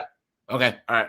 People can have goals that harm people, whether they set out to The do goals it or I'm not. talking about are personal and professional goals mostly. Yeah. Like this is my life goal. This is what I want to do. This is my purpose. Would you then consider someone who is putting out content that might be racy, that if a 16-year-old boy came across it? And that's what steroids do to women, guys. Hello there. My name is Stephanie. It would be harmful to him. That could harm him, yeah. Yeah, can harm him. But I mean, also that like pivots into my whole like beliefs on the sex work debate. I want to stay focused on this. Well, okay, so I guess I'll try to make it easy for you. So I think patriarchy itself is the stated goal of deconstruction from feminism. I do think that they want to deconstruct the patriarchy, and they're trying to move women into egalitarian positions with men. And that's why the patriarchy has to be deconstructed. I mean, when I think of feminism, I think of like a broad range of movements. You have like the first wave of feminism, modern feminism. It's all And the it same encompasses movement. a lot of like different degrees of beliefs, which is why I wanted to hear more about like the whole force doctrine thing. Well, force doctrine is just advocating that men have a monopoly on force. Mm-hmm. And so since men have a monopoly on force, women are always going to have to appeal to a patriarchal system to enforce their rights. And so no matter what happens, you end up with circularity. Men have the monopoly on force. Women will always have to appeal to men for force. Therefore, it's true feminism and dismantling of patriarchy is never possible because they're always appealing to the patriarchy in order to enforce their rights. So Ding, ding, ding, ding, ding. 2 + 2 is 4. Absolutely insane. How is this hard to understand? Guys. It's easy. It's easy because math is patriarchy, dude. Math is patriarchy. Yeah. Math. You keep forgetting that. Yeah, math is patriarchy, and guys, let's not forget the professor at my alma mater who said that math is racist, and that's why blacks and browns don't do as well at mathematics. It's because mathematics are Western mathematics that are racist. When that doesn't explain why Asians and Nigerians do better at math than anyone else. Red Top Annis in the house. With $1.99 says modern women love vacations and not directions. Facts, absolute facts. Thanks for that, my friend. Someone drop Red Talk Anna's channel. Steve dropped her channel in there, guys. Red Talk Anna. She's got a good show. She's one of my favorite channels. And guys, some of these B-dubs just come after her, man. Red Talk Anna is she is a black woman. And she's taking on the B-dubs. Guys, she has some sense, and she's trying to wake these knuckleheads up, guys, and they come after her, but she stands her ground. Thanks for the $1.99, my friend. Seriously, Garlic croutons, dude. Red Talk, what is the what? Can you put in the chat what panel show that you're on? I think it's Saturdays. I know that you're on some type of panel every now and then. Can you let my subscribers know just in case they want to see you over there? Kicking butt and taking names. So I mean, when I hear you say that, what I immediately think is like you're drawing a sort of legitimacy from the fact that men have greater strength, greater capacity for force and violence. They have the monopoly on force, right? They do have, and everything on earth is backed up by force. Guys, there's an old Chinese proverb: do not ask for what you cannot take, right? Guys, if you can't protect it, it's not yours. That's just how it works. That's number one reason why we have the Second Amendment, because at least we could attempt to protect our property from a tyrannical government. You guys know how many times in the history of our nation, up until even like 70, 80 years ago, there's been some podunk town, the mayor, the sheriff, of the city council try to pass some crazy law, and then the citizens had to arm themselves against their local government. And next thing you know, they went to the mayor's mansion. And next thing you know, they had another election the next day. You know what I'm saying? That's how it works, guys. The legitimacy from your worldview, not mine. But it's your worldview that gives them the legitimacy. I mean, I'm not the one advocating for force doctrine. Do you believe in God? Yeah. Okay. Are you I'm not Christian. You're not a Christian. So what kind of God do you believe in? I'm Hindu. You're Hindu? Like practicing Hindu? Yes. Why is that so funny? Well, okay, that's fine. I'm just curious, like, why you burst out. So, well, because Hinduism and harm reductionism isn't exactly synonymous. Yeah, guys. There's some Hindus in India and other parts of Southeast Asia that are pretty darn violent right now. Have a distinction principle here. I don't like draw my political views based on my religion completely. I'm really. Don't you draw your political views from your morals? I mean, yeah. Then where do you get your morals? And your morals come from your religion, you dumb. Guys, this, okay. Put a 1 if you believe that college actually makes people dumber at this point. You stupid woman. Except from your religion. No, I would agree with that. I mean, you don't invent a game like Edward 40 Hands and claim to be a genius. I don't get all my morals from religion. Where do you get them from? I think there's like some sort of like notion of like objective, like universally understood morals that go beyond religion. I also believe in like separation of like. No, that's just subjective morality. You're just talking about preference. So you get your morals from things you prefer. Like things I prefer more moral than things just I like don't. how I think people should be treated. Anyways. Yes, but what do you do if someone says, "Well, I live in Afghanistan and I think that what we're doing to women is correct," and then she says, "Well, I don't think it is." Then what? It doesn't make any sense, you know. And guys, what's sad? This She-Hulk looking broad over here. You can probably tell that she was decent looking before the steroids.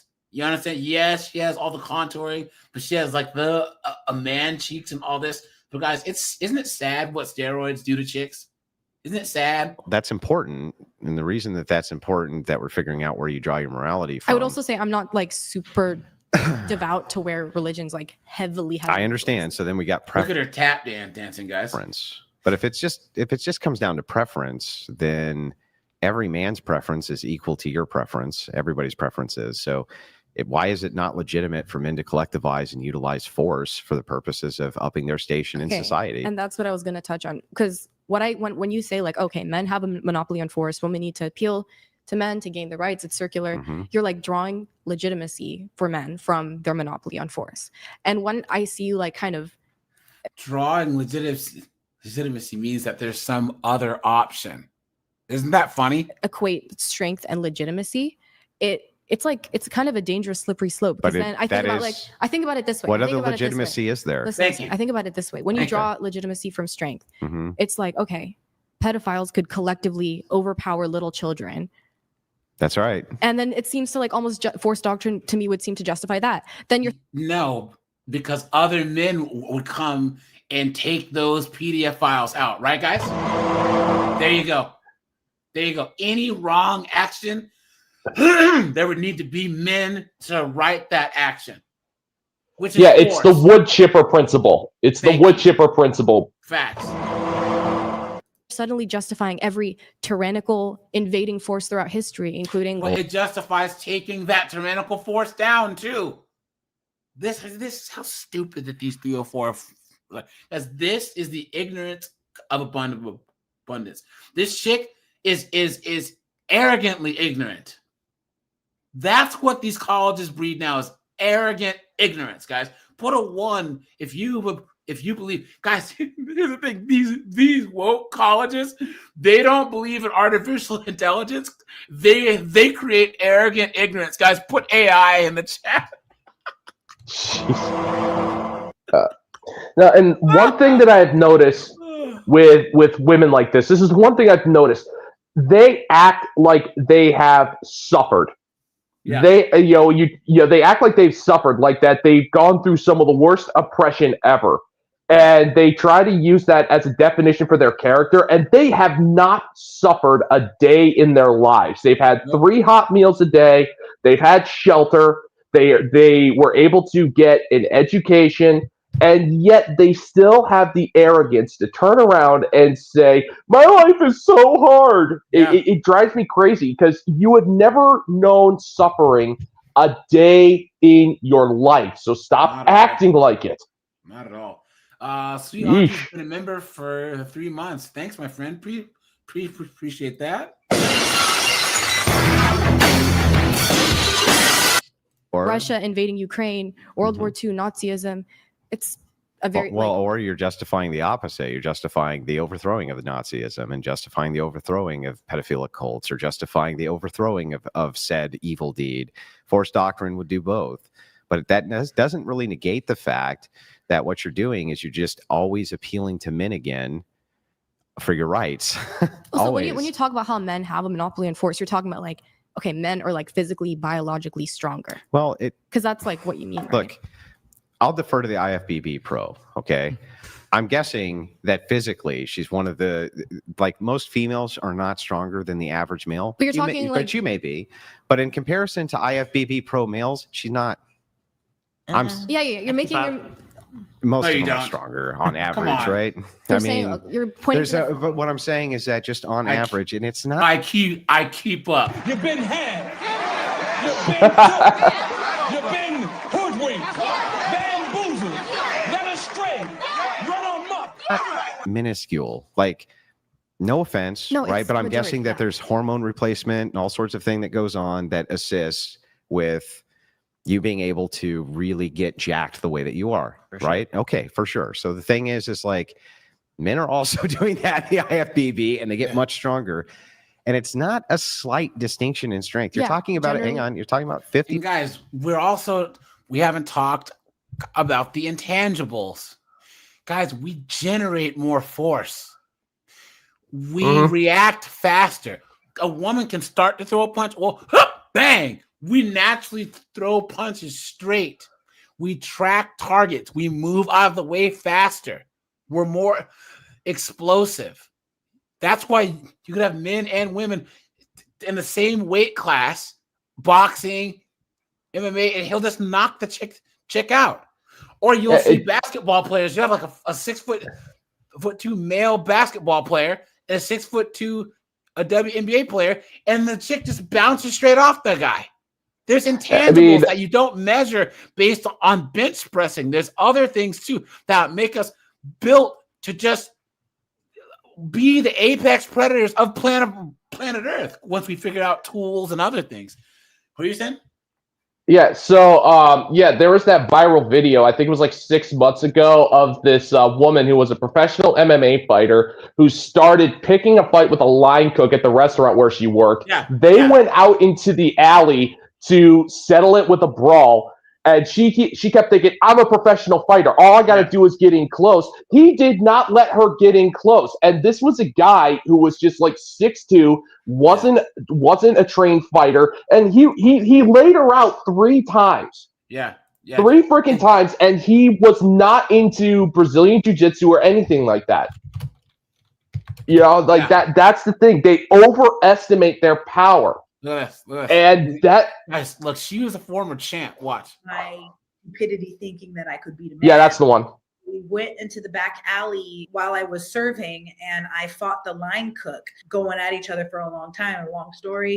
He dropped me 3 times. I got dropped. I popped right back up. I went at him again. He dropped me again. I had my eye swollen shut for 3 days and 11 stitches in my eye. I thought that I could fight a man. I don't have any ego to be like, I could beat a man. Learned my lesson. I don't want anything to do with fighting dudes. I actually was in my head of being like, no, I'm a pro fighter. I can fight this guy and I'm gonna beat him. Juliana, he's 6'3", you're 5'6", like take that into account, you know, or like trying to like bob and weave your way in there to like get him down. All I gotta do is get in close and take him down, and then I'll choke him. I couldn't even do that because the second that I tried to enter, I was getting dropped. I got fired and he got to keep his job. There was a guy that was watching the whole time and he didn't even stop it. Who is this line cook and why has he not been signed?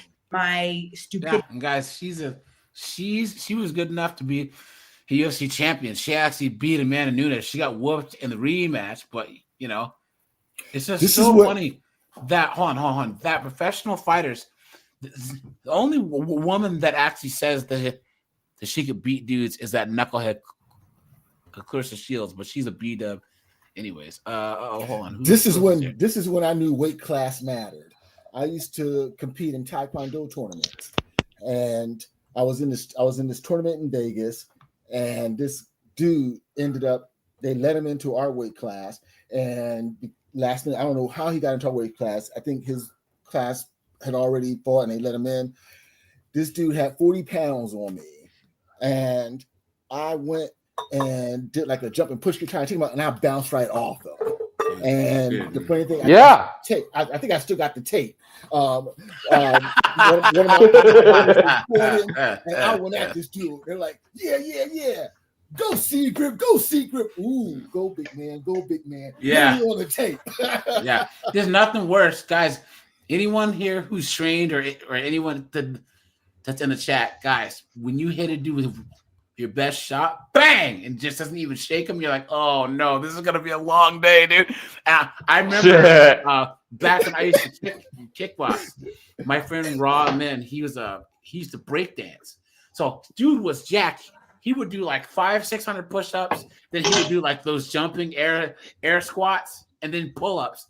Dude was but he used to break dance. So he was like an athletic freak. We had been kickboxing for about 3.5 months, maybe 4 months.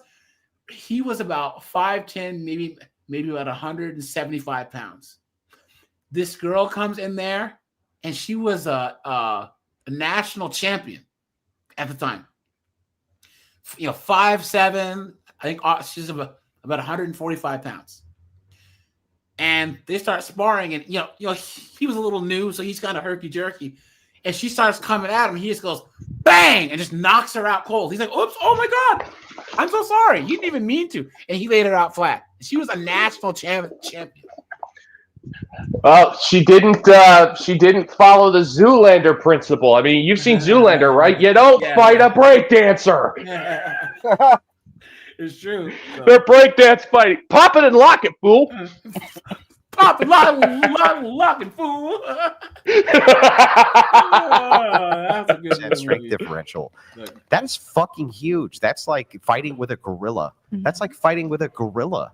I agree. From a man's perspective. I agree. Men are collectively a lot, like biologically, physically much physically stronger totally than the average woman. What I was gonna say is, like, when you talk about force, and you think about today, okay, let's say you have a 5'2" woman who has access to military grade weaponry and a missile program. Most women can't even load a clip. They can't even lift the guns and cock automatic pistol. They don't have the hamstring. Guys, anyone here, C. Greg, Anonymous, Locke, hell yeah, Court, have you ever taught a woman how to shoot, and then she's like, I can't pull the thing back. No, They don't have the hamstring dude, I for have AJ. I have experience with that. Remember, I used to sell these things. I had, women coming into like the shop all the time, wanting to buy like the cheapest handgun for personal protection. And I said, okay, before I let you purchase this firearm, you have to prove to me that you can rack the slide. I saw so many shaky hands and arms, like, I can't do it. I go, yeah, exactly. If you cannot load your firearm, you have no business owning it. Let me show you something that's more expensive that you can operate. No, it's got to be cheap. I go, it's not going to do you any good. You're wasting money at that point. Yeah. It's like, if you cannot rack the slide of a 9mm, don't buy it. Now, I'm gonna pimp them in. I'm gonna pimp them in the chat on some game. So one of my little dating excursions that I would take, one of the dates that I would take women on would actually be to the range, because I had memberships at a couple of different ranges, and I lived in Philly. Oh, that's scary. But you're right, it was. But they were. It was. But the name of the range was High Street. But taking them on that roller coaster, I literally smashed everyone right after. Just need to feel something. Guys, one at a time. So yeah, but you're right, AJ. They're useless, and they're so scared, and like I said, and he's right. They don't have the hamstring to actually lock or even clear, and just keeping all the steps in their head, and if they do end up being able to pop off a couple of shots, they're so freaked out just by the kick. But it is kind of scary, because you spend so much time trying to keep them safe and keep yourself safe as well. Yeah, that's like one thing that I noticed with a lot of women when it comes to firearms. Like, this is one of the reasons why I can't do it anymore. I've been flagged by women at the store. It's like they'll be waving the gun around, and I would look at them and say, please keep that pointed in a safe direction at all times. You want to know what I heard like 60% of the time? Who cares? It's not loaded. Yeah. And I would look at that, and I would just go, get out. You're not taking this seriously. Good. You are dangerous. I don't care if the store. Did you check the clip? Did you check the barrel? Oh yeah, no. So anytime that someone wanted to look at a firearm, didn't matter if it was a semi, a revolver, shotgun, rifle, whatever. I would always take out the magazine and show them clear before handing it to them. Yeah. And they would just be flagging it. They would be waving it around. Dude, I had so many guns pointed at me, and I would look at them, point it in a safe direction. And if they said, no, I don't have to do that because it's not loaded, I'm not selling you a weapon because you are not taking this seriously. Yeah. You don't want to protect yourself. You think that it's just another trinket to own. You're not taking it seriously. Get out of my store. I'm not selling to you. And naturally, they'd call me a racist afterwards. Rule 1: you presume every weapon is armed. There's always one in the chamber. Rule number 1. And treat it as such. And I had to. They never listened when I told them the 4 rules. They wouldn't listen. And it's like, if you can't follow 4 basic rules, don't. It's like, fine, I'll just buy a knife or something. Yeah, good luck with that. Yeah. It's like, you can't handle that. He almost shot his hand off because he fired 5. He thought he fired 6 shots, but he shot 5. Yikes, man! Ooh. Oh yeah, no, that's one thing. It's like, in the heat of the moment when you're shooting, even if you're at the range, in the heat of the moment, you're not counting how many shots fired. which is why, like, when people are done shooting, you see stuff like on range videos where the guy will take out the magazine, rack the slide like 5 or 6 times. They're not doing it because it's fun. It's like, I need to make sure that that the system is working and there's no gun or no bullet in the chamber. And even then, they still pull it back one last time to make sure that the chamber is empty. And if you're not doing that, do not purchase one. Yeah. Like, people just like. Most women hate guns anyway. That's been my experience. Is that most women they don't want to interact with them. No, and the thing is, it's like, yes, you should definitely respect them.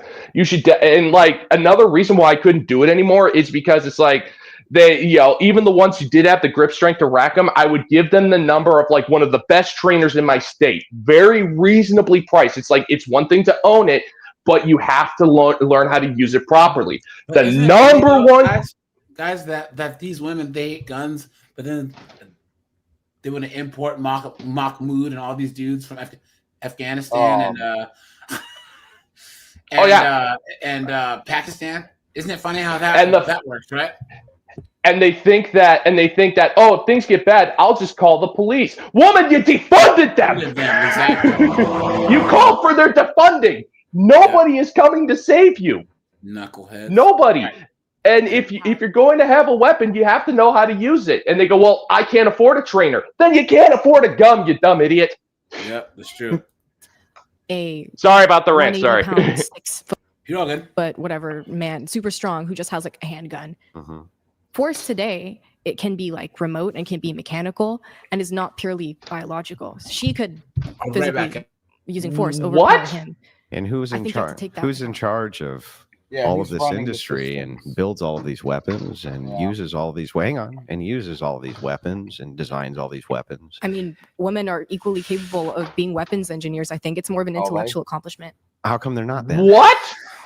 Because I mean, throughout history, women had not been encouraged to enter those kinds of spaces. But like, if you put a woman into that field today and a man into that field, I think they could both be perfectly successful at it. Let me just ask you a question. Mm-hmm. Have you ever fired a gun? No. Never, right? Exactly. No. Are you aware that they actually require a decent amount of physical strength to handle properly? Sure. Yeah. I've heard about that. Yeah. But I mean, okay. And the bigger the gun, the more physical strength is required. And the other problem is that you have to carry lots of ammo.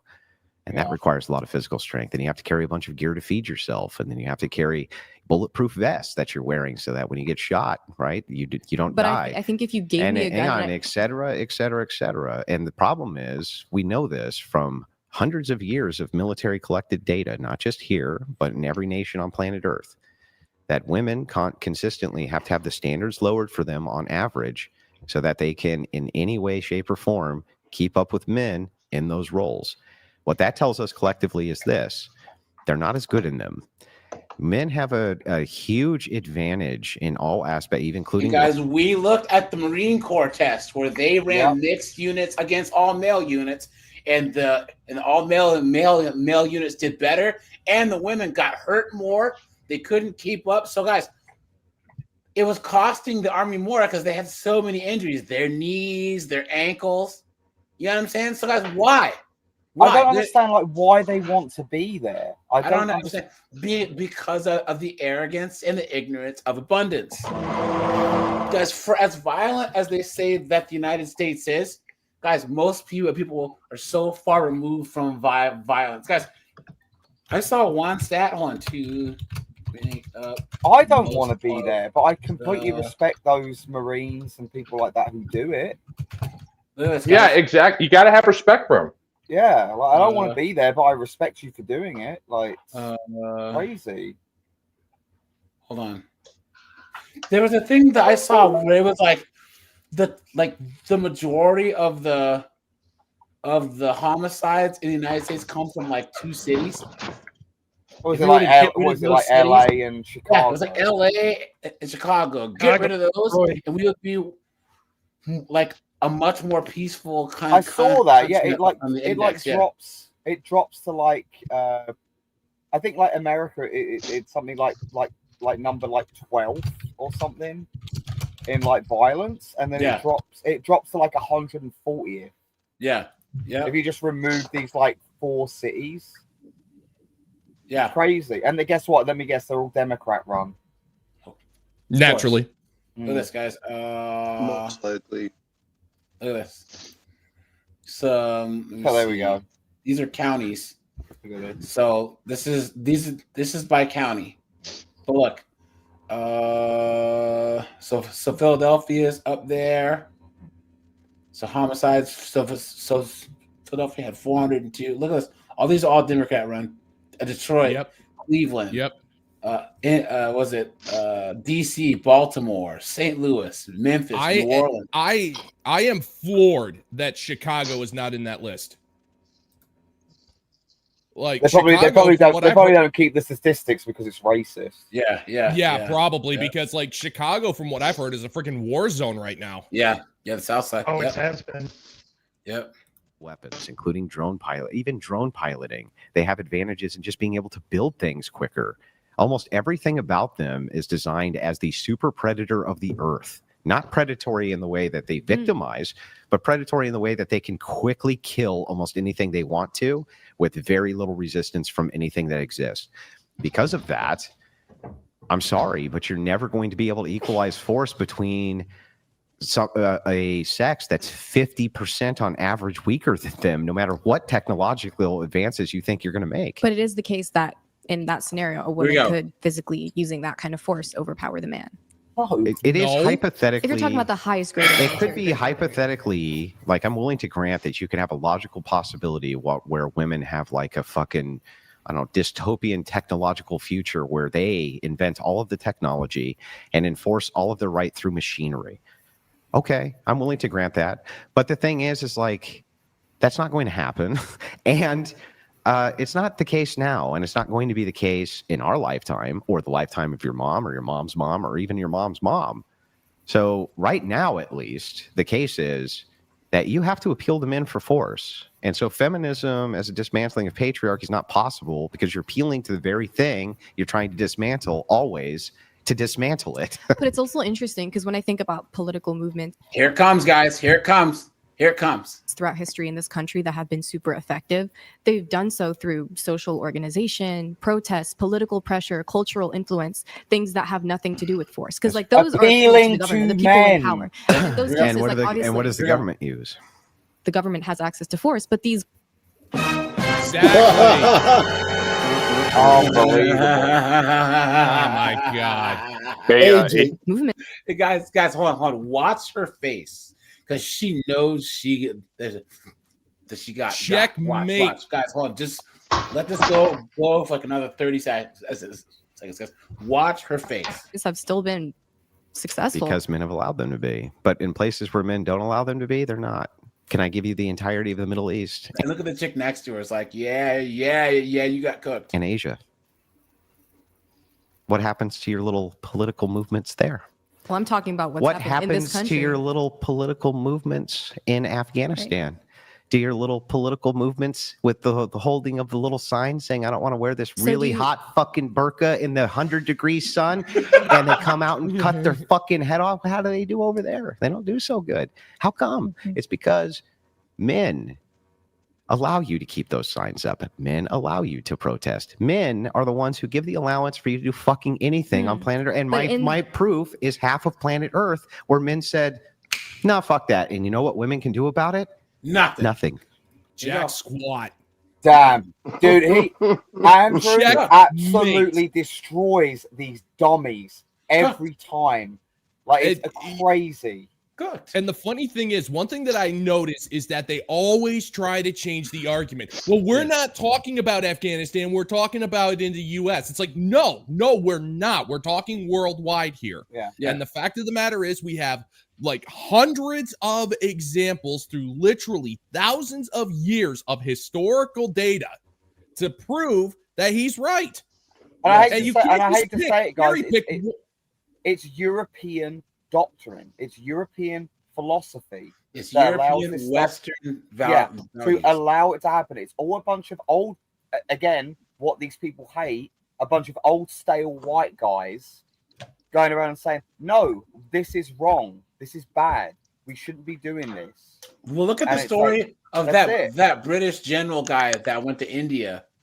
You remember you had told the story, Yes, anonymous, and you saw that they were gonna. Guys, there's a practice in India where if the husband dies, all the wives got to get on the pyre and burn alive.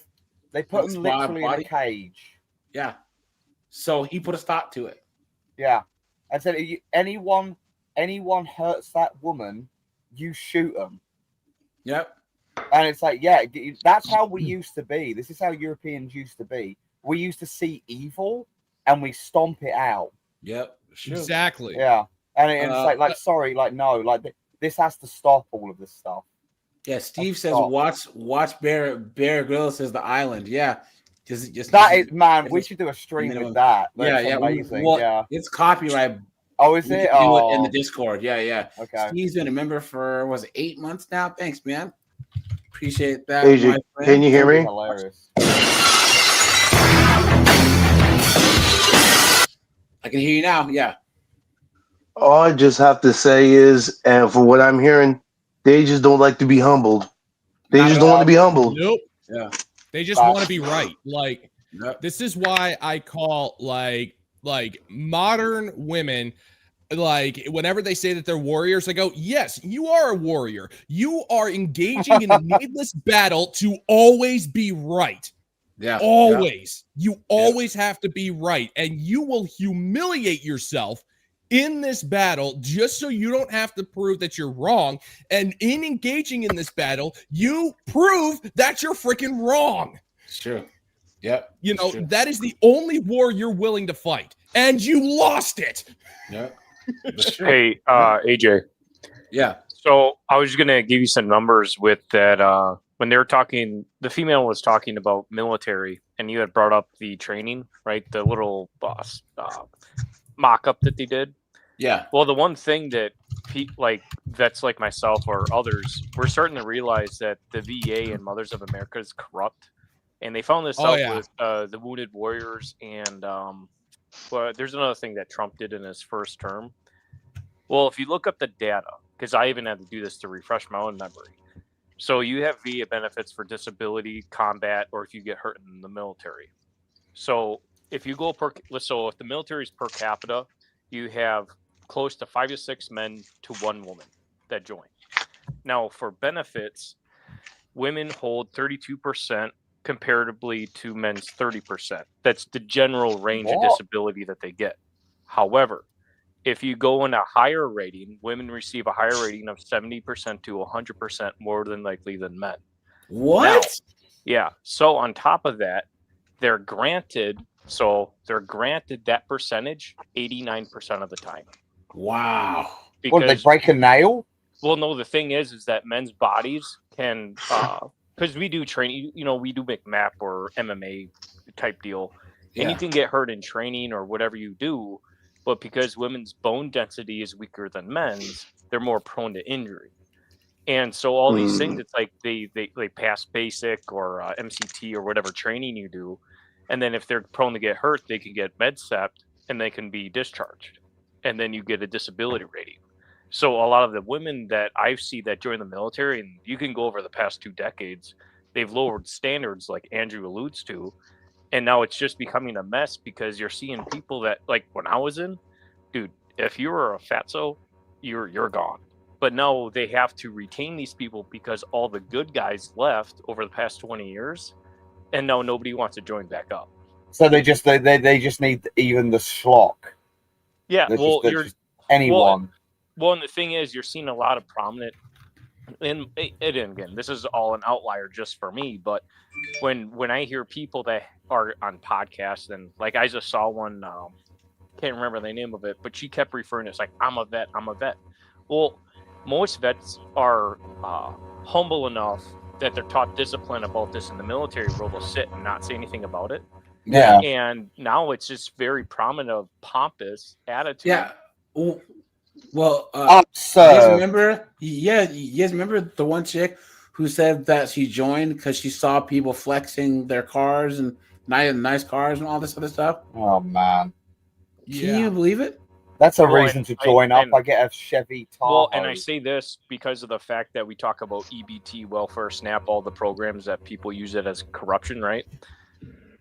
There's been a movement that I've been part of to investigate the VA because I can't do my own due diligence as a vet. That everyone's shake the hands, pats on the back, but it's lost its luster because of everybody that's taken advantage of it. For those that are aware of it. This is crazy, man. All of these like great institutions have just been hollowed out by like these dum-dums. Yeah. Yep. That's true. But let's keep going here, guys. They can't do anything about it. But in the democratic country we live in, those are valid All relying tools on that men. can All relying on create men allowing you to have a lot of democracy. valid change. Right. I think you're thinking that women were able to get rights to vote just because of their protest, but no, it's actually because they needed votes since so many men were at war or dying in war. Like women weren't allowed to vote until I'm that also just point curious where they then, needed at votes. that point. Wait, hold on. Let her finish. Go ahead. Sorry. Yeah, women just weren't allowed to like be educated or vote until like the men decided we need women to enter the economy. We need women to enter the voting pool so we can win more because men are dying. No, a bunch of rich corporate dudes decided this, and guess what, guys? You notice how once the men came back, those chicks didn't go running back to those factories, right? Isn't that? Yeah, no, they went back to the freaking kitchen. Exactly. Like they want to use Rosie the Riveter as like an example. It's like, no, after World War II ended, you gladly went back to the kitchen. You gladly had like 5 or 6 kids, and you gladly let the men go back to work. This was a desperation tactic in World War II. This was like we had no other choice. Yeah, it's like people forget that, America was in dire straits when we entered World War II. We were not exactly in the best possible position economically. Like, yeah, we absolutely needed all hands on deck for this. It's like we were so broke we had to sell war bonds to people who couldn't go and fight.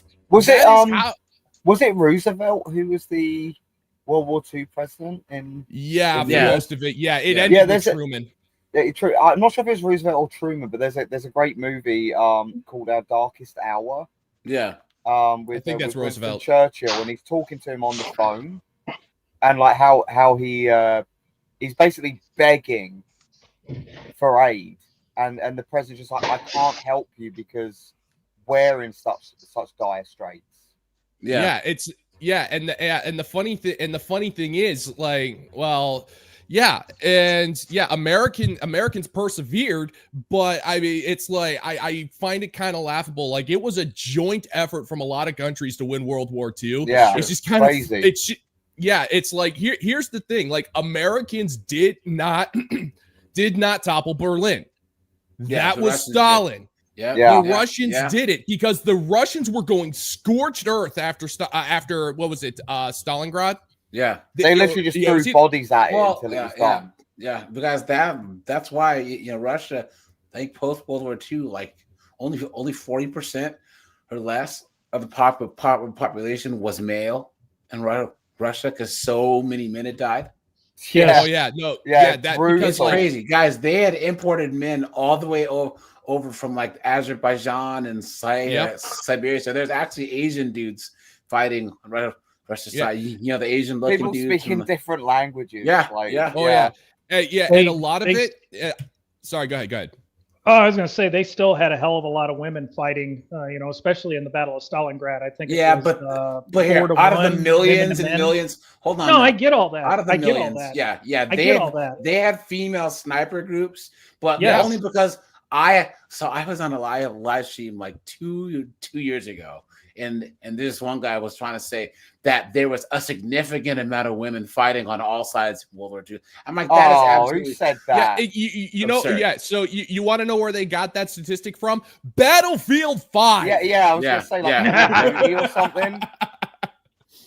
Yeah. If you guys want to do yourselves a favor, because I can't stand the chest thumping morons that we won World War II.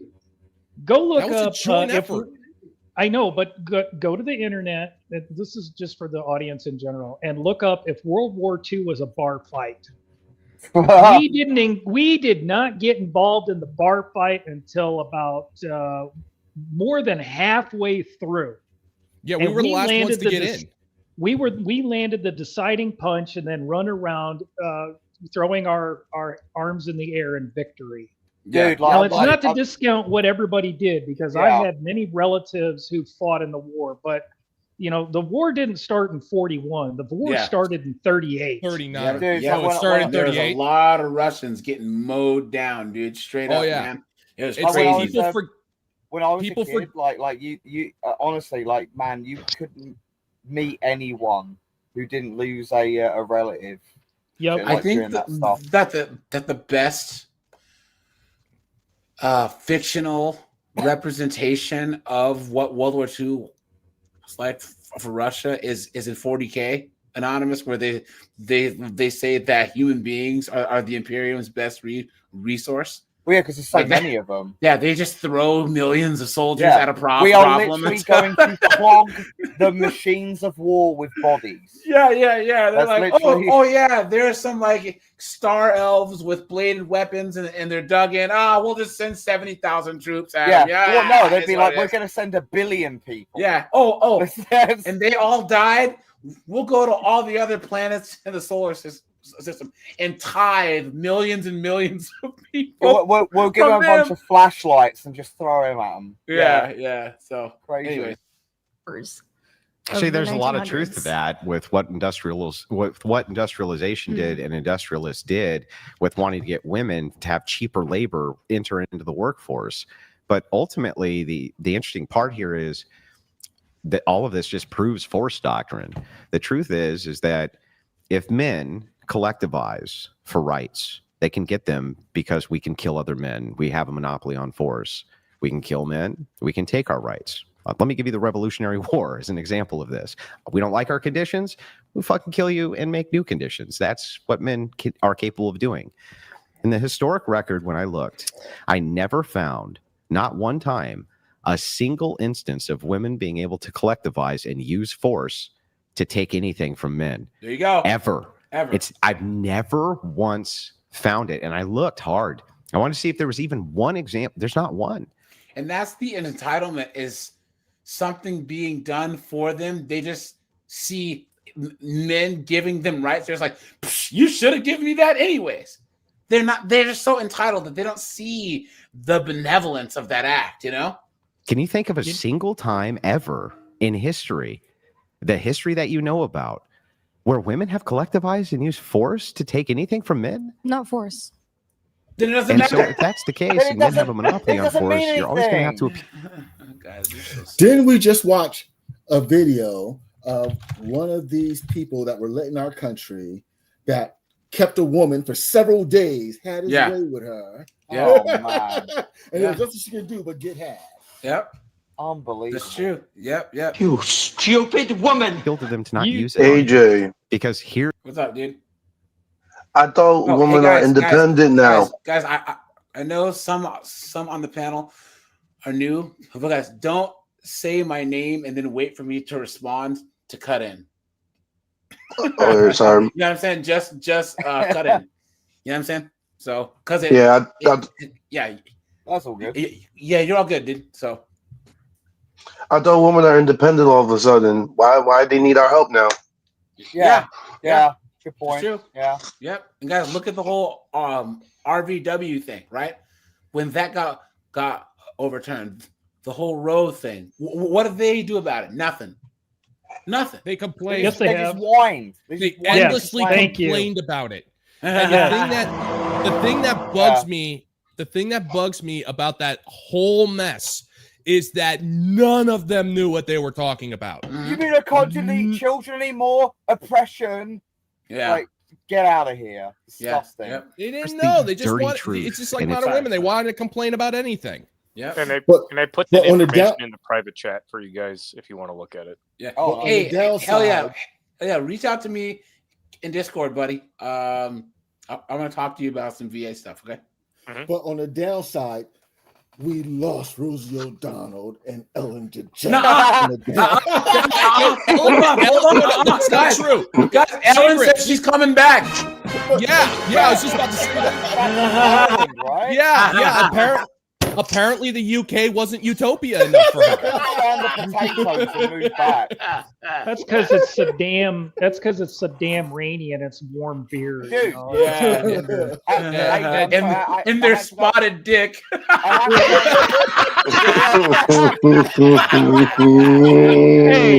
Hey, you leave Anonymous alone, and why is he dropping trow anyway? Oh man! I have to say something quickly. Like, this will drive Americans crazy. Like in the UK, like Keir Starmer just cancelled all the elections in the UK for the next 2 years. But that does not surprise that's me. Not possible. That's not possible because he's a wokey woke, and according to all the wokey wokes in this country, the orange man is going to cancel all elections. Yeah, it's weird. Dictator for life. Yeah, he's coming after democracy. Yeah. Yes. No, they did it in the UK. They did it in France. They did it. And the thing that nobody talks about, this is a subject that really drives me nuts.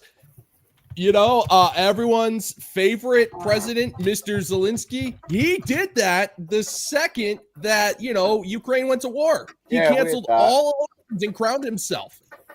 Yeah. The monarch. And it happens everywhere. Nobody talks about it. They just want to blame the orange man for anything. Exactly. So there's a forum online.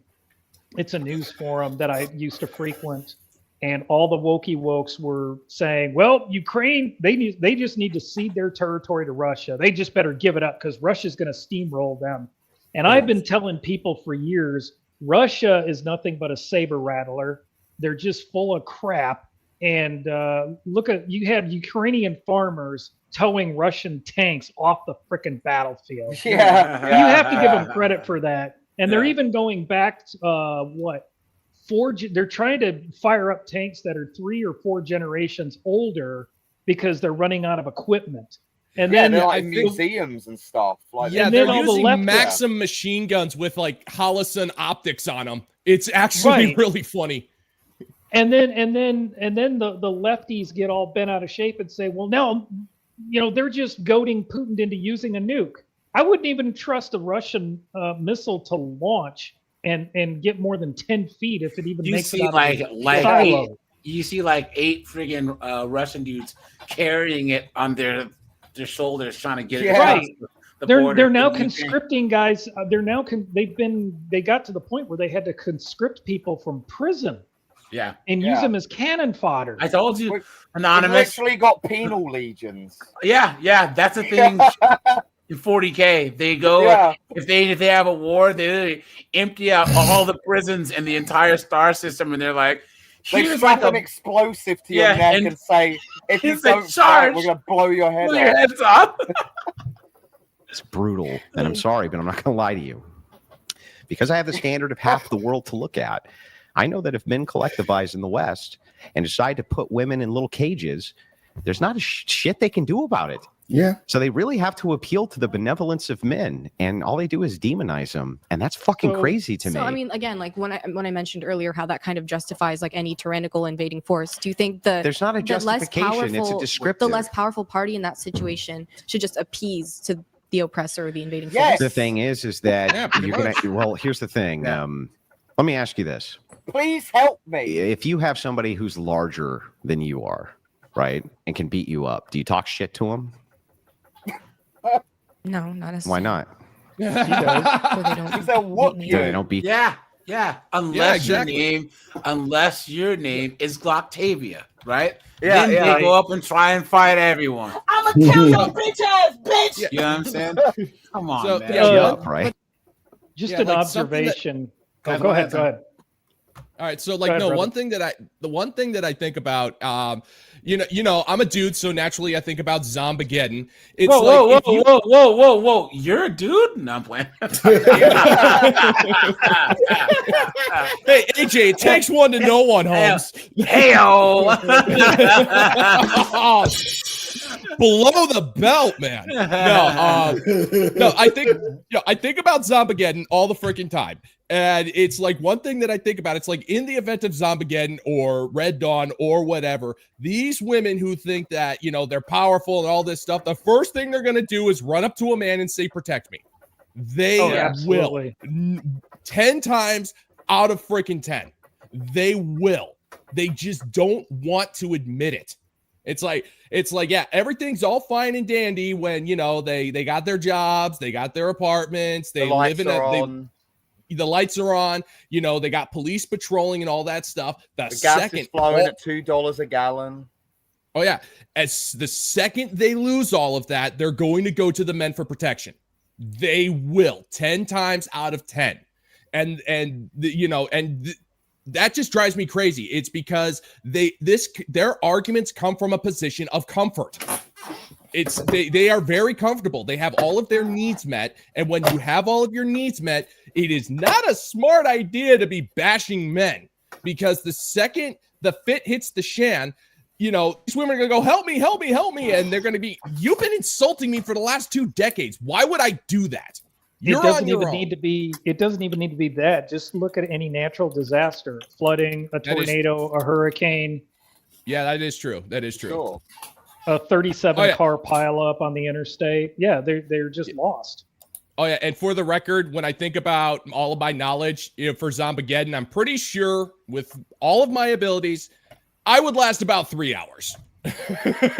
Yeah, statistically speaking. No, depends where you live. No, I think especially most of the men here, so we're all intelligent, capable. We probably spend a lot of time doing this. And guys, look, thinking about this stuff, guys, you honestly don't know what you would do until you were put in the situation. Exactly. Which is why, guys, you have to learn how to fight. You got to put yourself in these high stress situations so that you know what you made of. I would even say, guys like C, Grip, and Korg who served, all you guys, think about that decision that you made when you left home and joined the military on your big adventure. You guys faced the unknown. You guys know what you're made of. You know what I'm saying? All young guys need to move far away from home. You need to move to a place where you don't know anyone. You need to make your own path, because that's how you really find out you made out of. That's why most of those guys who stay in their hometowns that never go anywhere, they're townies, right? They're always beta. You know what I'm saying? Because they've never put themselves out of their comfort zone. Guys, the more time that you can spend outside of your comfort zone, the better. There should still be some kind of... Hang on. Is that a form of appeasement? Well, I just distance myself from this person. So it's not a form of appeasement? Hang on. Answer the question I asked first. Is it a form of appeasement when someone's much larger than you, so you don't talk shit to them because you don't want to get beat up? Is that appeasing? You're not really doing anything in that right. situation. It's not appeasement then. Sure. So when we're talking about this, it's not appeasement but if either. you bring in a third party in that situation, I think they have a responsibility. Now, guys, here, let's go back to here, and then we'll talk about the UK. And then we'll look at the first time that Andrew schooled some knuckleheaded broad on forced doctrine. Guys, look, this is what collectivized men can do to these 304s if they F around and find out. The Taliban's return to power, a new law has been passed saying that women must cover their face and body completely if they leave the house, and their voices cannot be heard in public. Despite the risk to themselves, some women have spoken out and have been telling the BBC's Yogita Limai what life is like for them now. We have hidden their identities and used actors' voices to protect them. And guys, why have they hidden their identities? Because their government will come in. Right. You know what I'm saying? Men will come after them. Yeah, exactly. Yep. Increasingly difficult for foreign journalists to report from Afghanistan. This is Yogita's report, compiled along with camera journalist Sanjay Ganguly and producer Imogen Anderson. Yeah, but look at it this way. They're not allowed to speak in public. It must be very peaceful. Look at that, guys. We can't do anything. This is a country where women are increasingly being pushed out of view. Their freedoms crushed bit by bit by a relentless series of diktats. The latest, a published law. This section says that if a woman must leave her home out of necessity, she's obliged to cover her face and body, and her voice must not be heard. We've had to be very careful and discreet when talking to women here because they're already operating in an environment of brutal restrictions. And now the Taliban's This morality is the police have been journalist given who has to sweeping cover up, powers. by the way. Yeah. It's only been a few weeks since the law was announced, so it's unclear how stringently it'll be implemented. But already there's a ripple effect of fear that you feel when speaking to people. Could it be because there's no men with guns to actually fight that law? Right? Yeah. Yep. Exactly. All the men Look at agree that. with it. Look at these comments. Look at this. I cannot begin to understand why men in that country hate women so bad. Look at that, guys. She's someone, if not your mother, your sister, your daughter, your aunt. She is someone. Please. God, look at that. That's not what their religious doctrine says. Look at that. These people are so stupid, man. Like they don't even understand like, Guys, what here. their religious texts say. Guys, here you go. And they think by posting this crap they're changing the world. This Here you is go, how guys. this Well, is here, how they here's the quote video. unquote fight the patriarchy. There we go. The funny thing is, Or they go to Starbucks and protest. white liberal women Yeah. want to let It's all Afghani performative BS. men into the UK, France, and other European countries. And the BBC won't say like, "Oh, this is actually bad." Like objectively, they'd be like, "Oh This- no." This ideology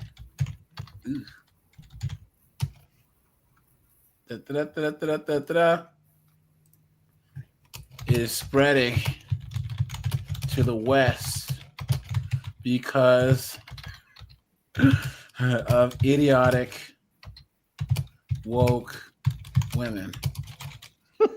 Yeah, they'll never say that like Islam sucks. Like they'll never say it.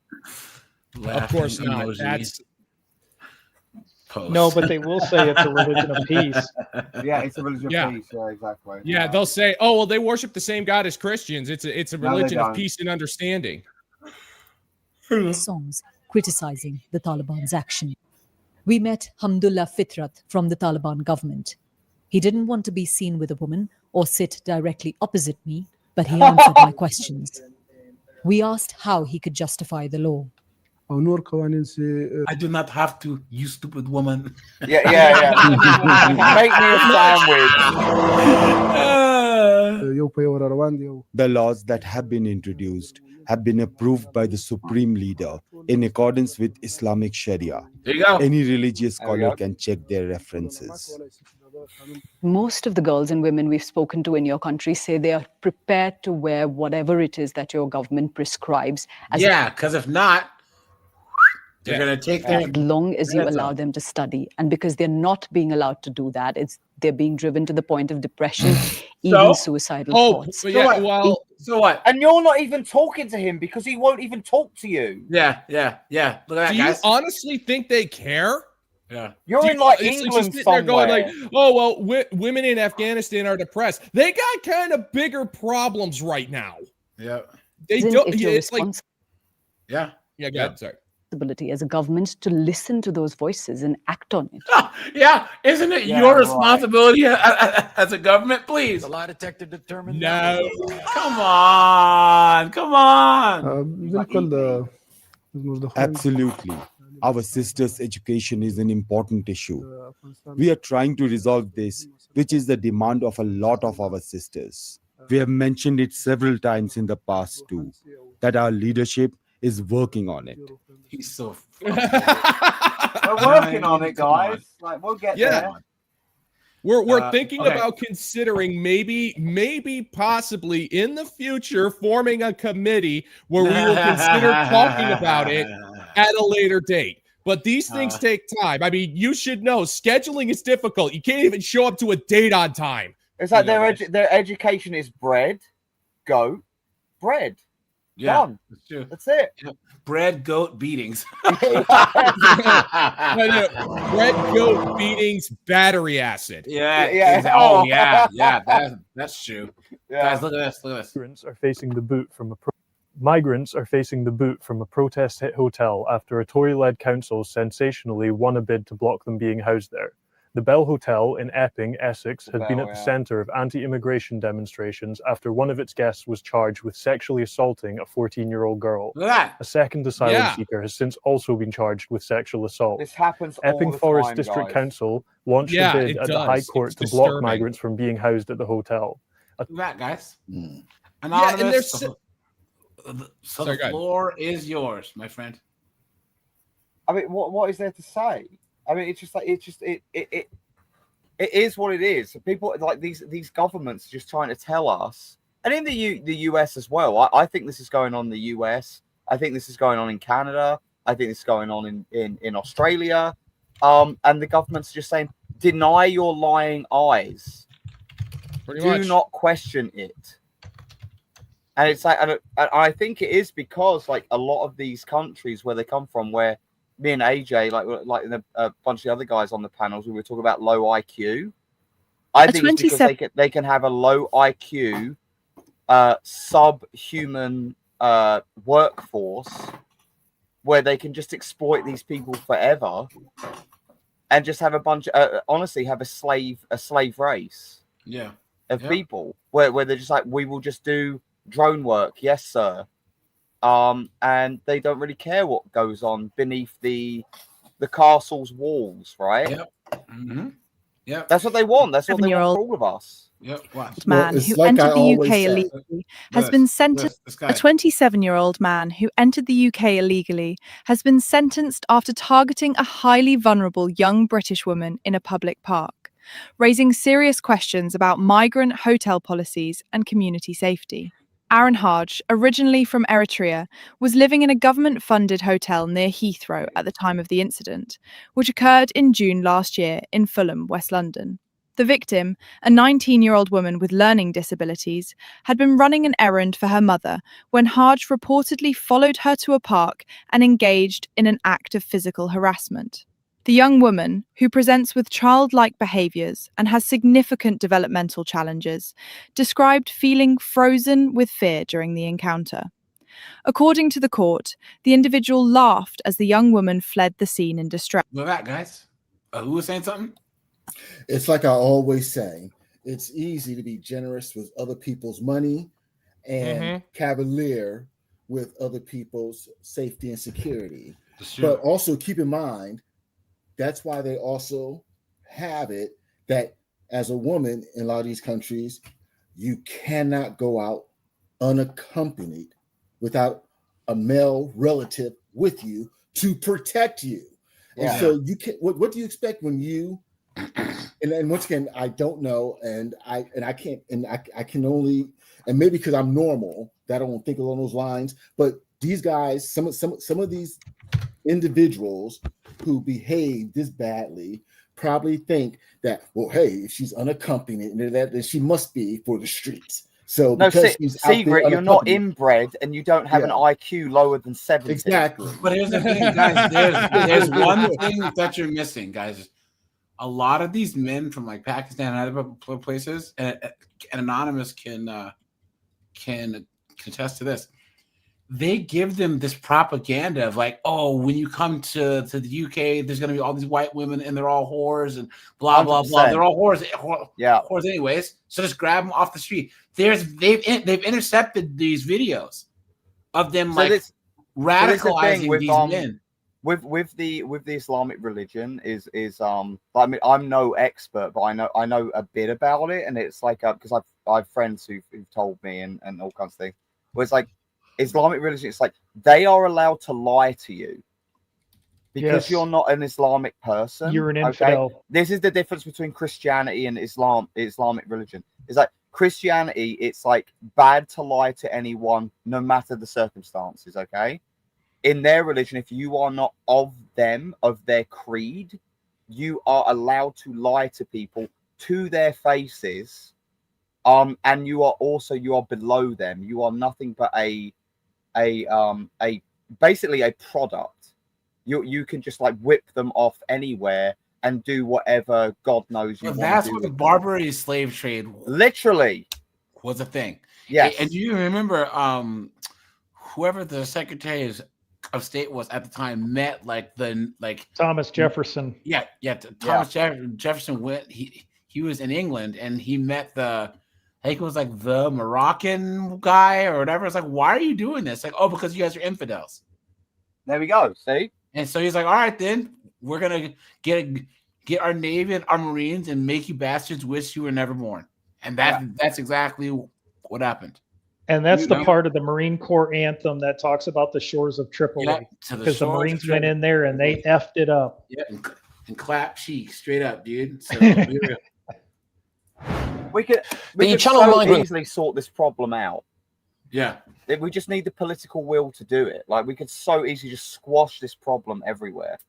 Well, I think that once again, enough men just need to mind their own business to where just give the women what they want. They want the migrants, like men just need. Hey, here, let them move in, and all these chicks are gonna get got, and then they'll come begging us to come back. But the problem is, AJ, is that we are naturally benevolent, right? We don't like to see it like as much as I have this I just don't interact with you.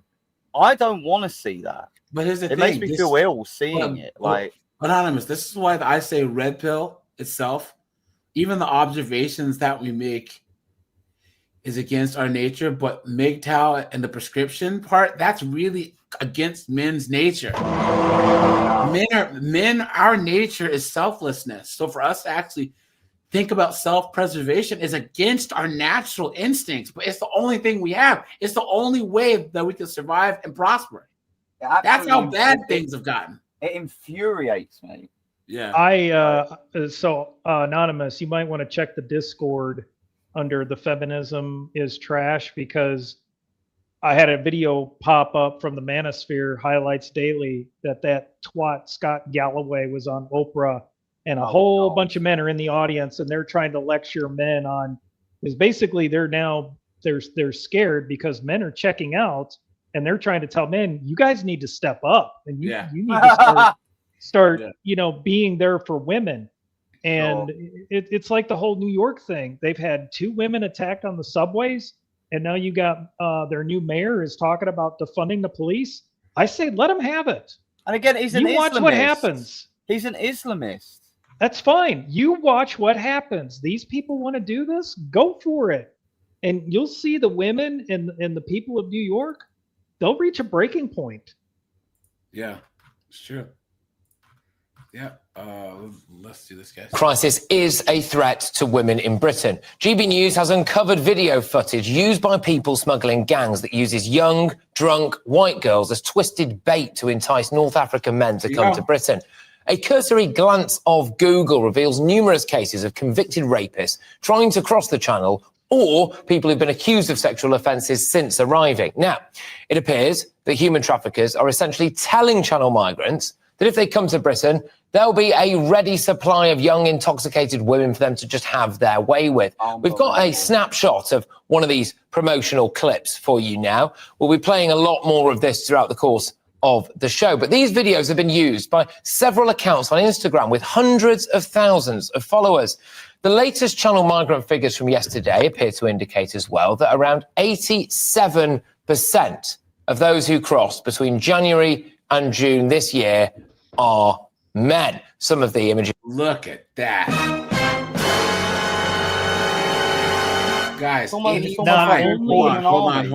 on. Anytime in history, if there's a community out there just chilling and a bunch of dudes on horseback came riding towards the community, it was never good. If we were in medieval times, the Wild West, hell, even the early 1900s, you know what I'm saying? Even like any time that there was any community and there's a large group of strange men coming towards you, you were cooked. Watch the movie 300. Yeah. That's Who was it. saying something? Yeah. I was going to say, if you look at the ages of all those men that are coming over, they're all basically between 15 and their early, maybe 30. Yeah. All fighting age. Yep. That's true. Mm-hmm. Yep. That's true. Yep. As we were showing you there, of course, were also from across Europe generally. But it should be blindingly obvious that allowing tens of thousands of sexually repressed men from countries where women are treated as property or second-class citizens and the age of consent is somewhat of a grey area will put British women and girls at risk. But apparently that needs spelling out to people. Human trafficking gangs are using young, intoxicated British women as bait. I can remember a fair few years ago when the odd ruddy-faced, red wine-infused, portly politician would come out and say stuff like, well, if women want to be safer on the streets, then maybe they shouldn't go out looking like that. But that was wrong, wasn't it? Asking women to change the way they behave to keep themselves safe from men, of course, that's wrong.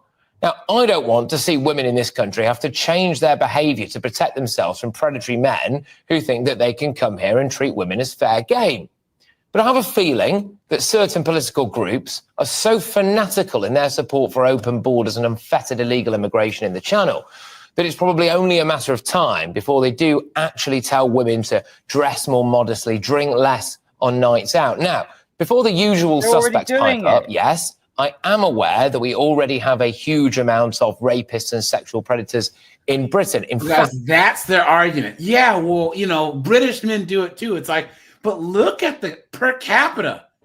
Afghani men are like 27 times more unlikely to essay a woman than a British guy of any race. And also, if you go to like a white person who's like in England, if they find out someone's a nonce or something like that in their community, that you are going to get strung up. Anonymous, you might want to explain the word that you use because I don't. Oh think yeah, that's someone who's someone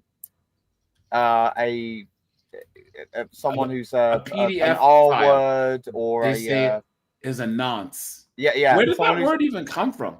I don't know. Like it's always been around. Yeah, I heard the word once. French. Yeah, I was like, "What in the world?" So yeah, it just means that it's like a generic term for someone who's an undesirable person in society. Oh, okay. And it's and it's just like, but you would be ejected from your society, right? Like your local community. And the problem is that in like these like Islamic communities, they cover it up, they hide it because they think it's okay. And that's the big problem. It's like all of these communities think it's okay because they're not Islamic. Yeah. Oh, now, guys, God, this idiot. Yeah, you guys remember this? Yeah. This was the first time where like this shit can't even understand what forced doctrine is. Can't even understand the principle here. Would you want men to be dependent on women and have women be the predominant mode of production under capitalism? I don't think it's possible. It's not. But would you want that? Well, I couldn't want a thing I don't think is possible. Why? Because it's not possible. Well, I mean, why is it not possible? It's not possible. Because we're not women. Doing the same types of things that men are capable of doing. Yeah. And guys, they're so stupid that they just think that these guys in factories are just putting widgets. No, guys, the amount of back-breaking work that so many men do, even in the West. When you look at like the third world, where a lot of these generals are the same as they were before, because the average man does back-breaking work. Because you work at any factory, you work at any, even at the Amazon warehouse, the physically intense labor that those knuckleheads are doing. Such as? Inside of society enforcement. Enforcement? Mm-hmm. So like police and No, military. Military? Mm-hmm. Military, policing, I don't think special men services. really are. I don't think men really are capable of that. What? I mean, the men have gone and fought global wars time and time again and won. Yeah, and what outcomes do they have? They win the war.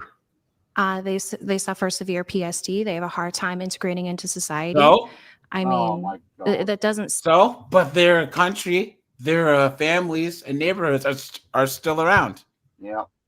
And a lot of guys look at the price and say, well, some of them don't. anymore. Like that World War II veteran was like, this was not worth it. But this country I don't recognize anymore.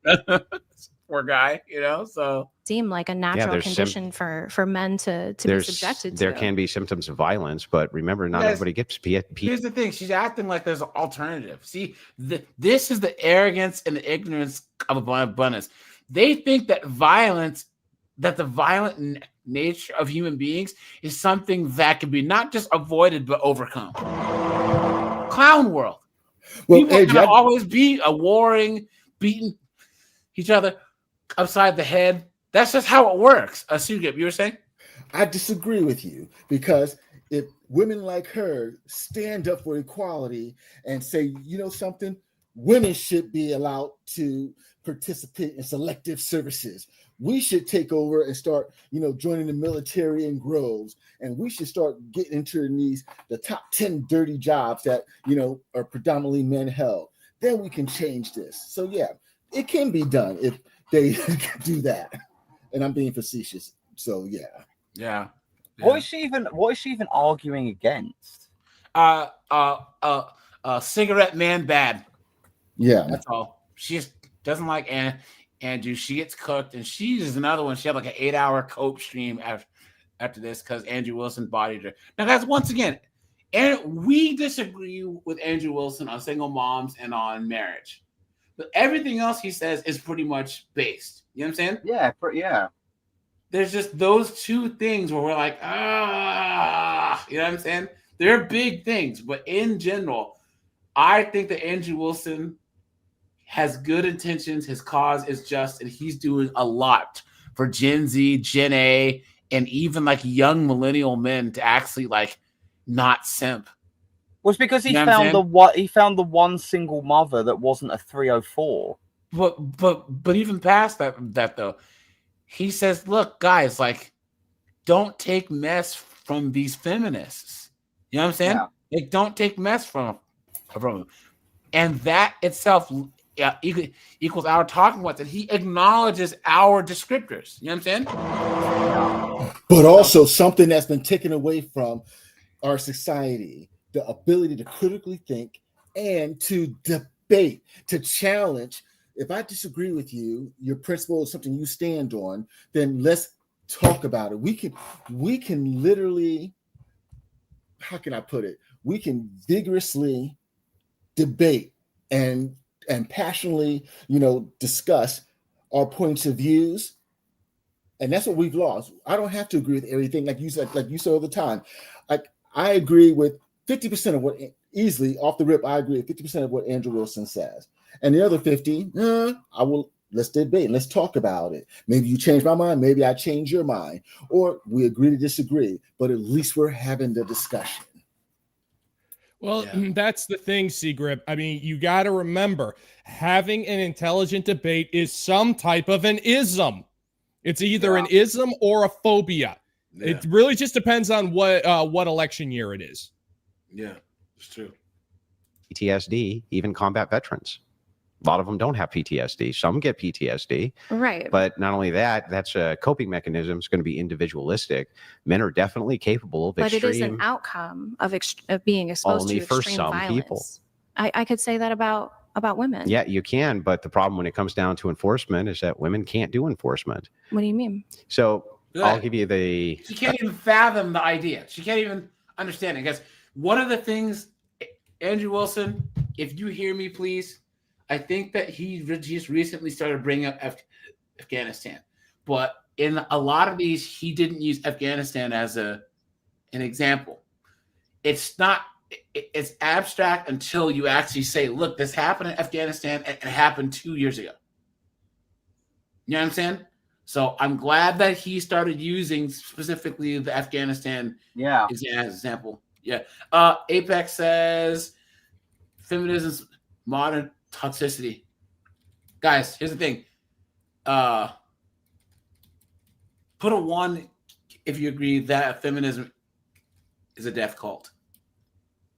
Oh yeah, big time. Yep. Big time. Yeah, they even admit it. It is. Well, here's the funny thing. It's like it's actually a death cult, but it's also a cult of pure unbridled hate. Like, you take a look at some of the feminists on TikTok, they are some of the most miserable and hateful people on the internet right now. Yeah. No, but everywhere that their ideology spreads, the birth rate drops. Yeah, literally, that is true. I'll give you that. I'll give you that. Societies. I mean, I'm not being like, because they worship hyperbolic here. I'm being serious. Everywhere that feminism goes, the women stop having kids and the civilization starts to die. Well, it's because they worship the material and not the spiritual. Yeah. That's what happens. No, I wouldn't even put it that far. It's because it just okay.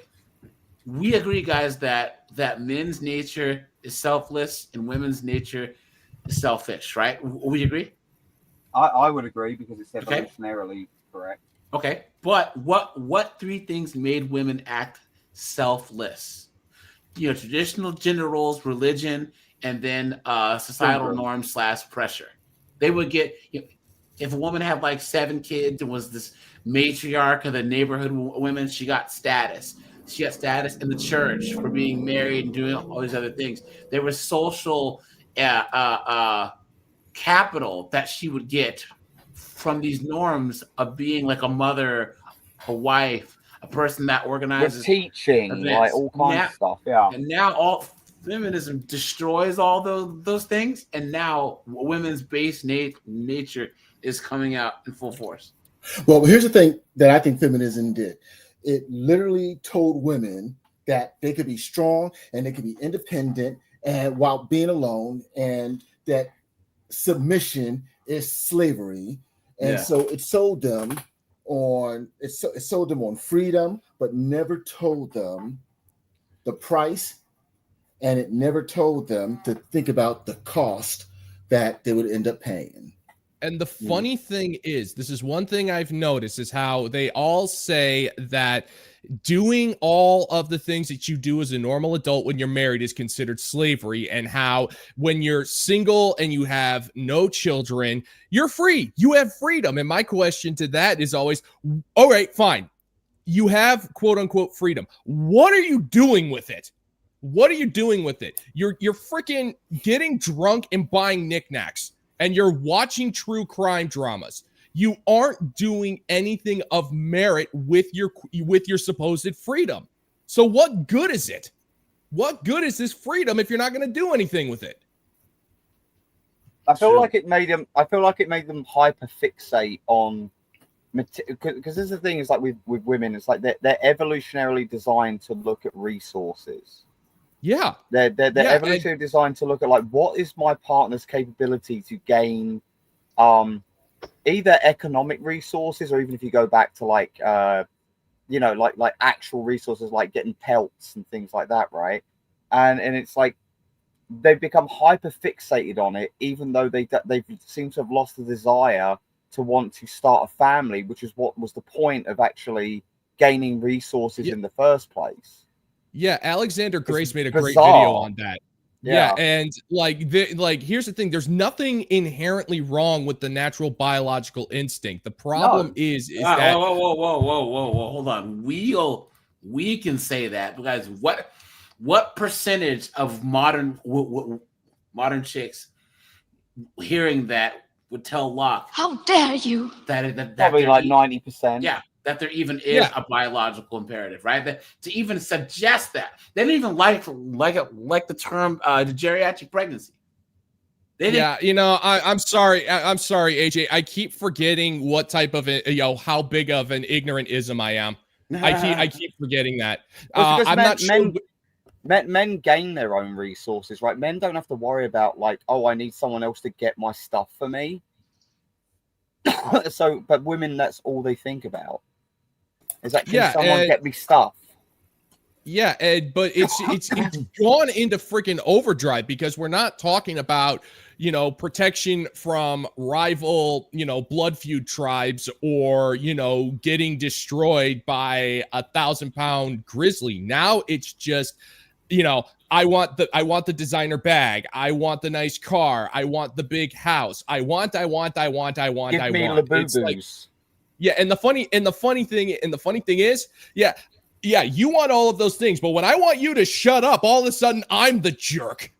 Yeah, I want some peace. Yeah. AJ, the I want easy to do a hypothetical. quick. AJ, I want to do a quick chat takeover. Chat, I want you to put a 1 in if you make enough money to where you can have a single income household. You make enough money to where if your wife or your woman doesn't want to work, she doesn't have to. And if you are someone who puts a 1 in the chat that can afford to take care of and provide for a woman without her having to work, I want you to put a 2 then if you wake up thinking about how you make so much money so you can dominate and control her. I'm just curious. I'm just curious. How many men in this chat, and I'm pretty sure a good number of men in this chat make enough money to where if their woman didn't want to work, she doesn't have to. Yeah, or if they chose to have a girlfriend or a wife, she wouldn't have to work. But isn't that pretty much all of us? Yep. But we don't think about, we do so we can control this witch, this itch. No, we don't do that. So yes, this is the beneficence of men. We don't wake up doing that. Yeah. Yep. She's under my thumb. Like, no, we don't do that. Yeah. I don't know. I only out of all the men that I know, I only know one dude who uses his money like a weapon. Yeah, I have it's kind of crazy. It's like they keep saying like men are just these tyrannical dictators and they do it with money. And it's like, if I'm a dictator, then I am a disgrace to my own freaking country because I can't even be a dictator, right? Yeah. Yeah. Hypothetical. Okay. If all men tomorrow decide that women in the United States are slaves, are women in the United States slaves? Look, guys, she can't look. Her 2.65 brain cells just can't fathom that it's ridiculous. No. If you take a look at that face, like on that freeze frame, it's like, just take a look at that face. It's so annoying because it's like, oh my God, this guy is forcing me to think. Why can't he just agree with me like everyone else? Yeah. Yep, it's true. No. Why wouldn't they be? I think it would be how could women stop it?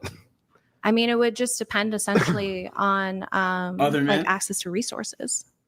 Yeah, men have the access to all the resources because they made you slaves. Well, that's how women could stop it. Women couldn't. It would just be a fight over resources. How come women can't stop it in Islamic nations then? When they just go, okay, you're all slaves. Obviously, in Islamic nations, they don't have access to specific resources because of men. You dildo. Jesus Christ! Why are they so stupid? Why? The fact of the matter is, and guys, hold it. She's like some teacher or professor or something, guys. Call it, guys. Put a 1 if you believe college makes people dumber. I'm dead ass. You understand? Hold on. Auntie says they assume that you will be a dictator because that's what they would do, and they become what they want and fear what they're capable of. Facts, guys. Look at that. That's a good point. That. Yes.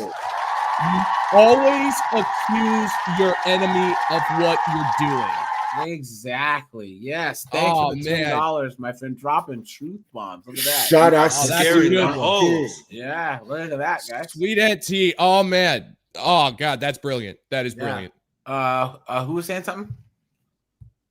I was just saying that you all modern women, they will always accuse their enemies of doing what they either are doing or want to do. We see it all the freaking time. Yeah, that was it. Nobody has access to resources if men don't allow access to those resources. Nobody. Because men have a monopoly on force. That's feminist theory.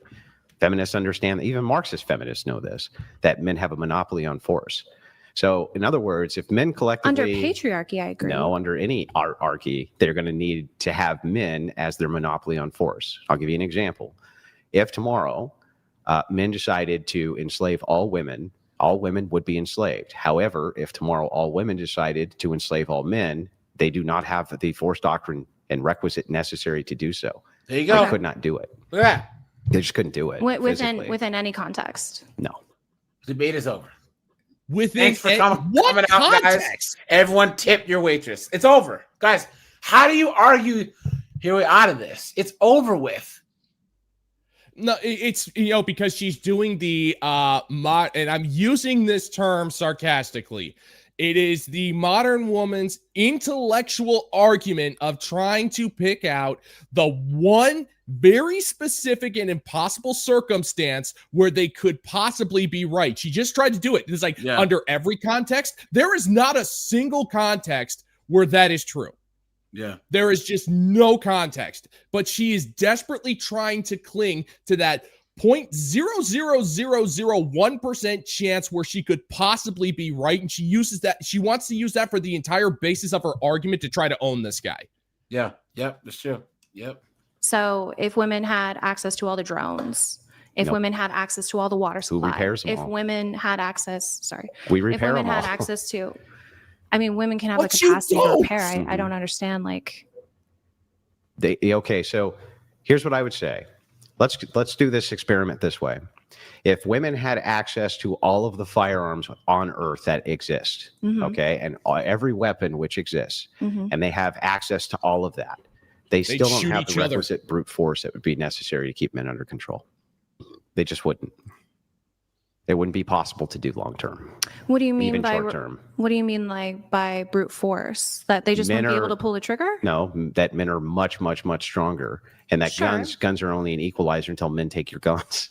Right, and obviously they would have to get close enough. But I mean, They I don't can. care how strong you Oh, are if my you don't have water and food. What Well, are it's you gonna really do? simple then. Do you think that if you were the head of a prison, would you rather have all male or all female guards? Here we go. If you were dealing with dangerous prisoners, even if both Watch had the access to delusion. guns.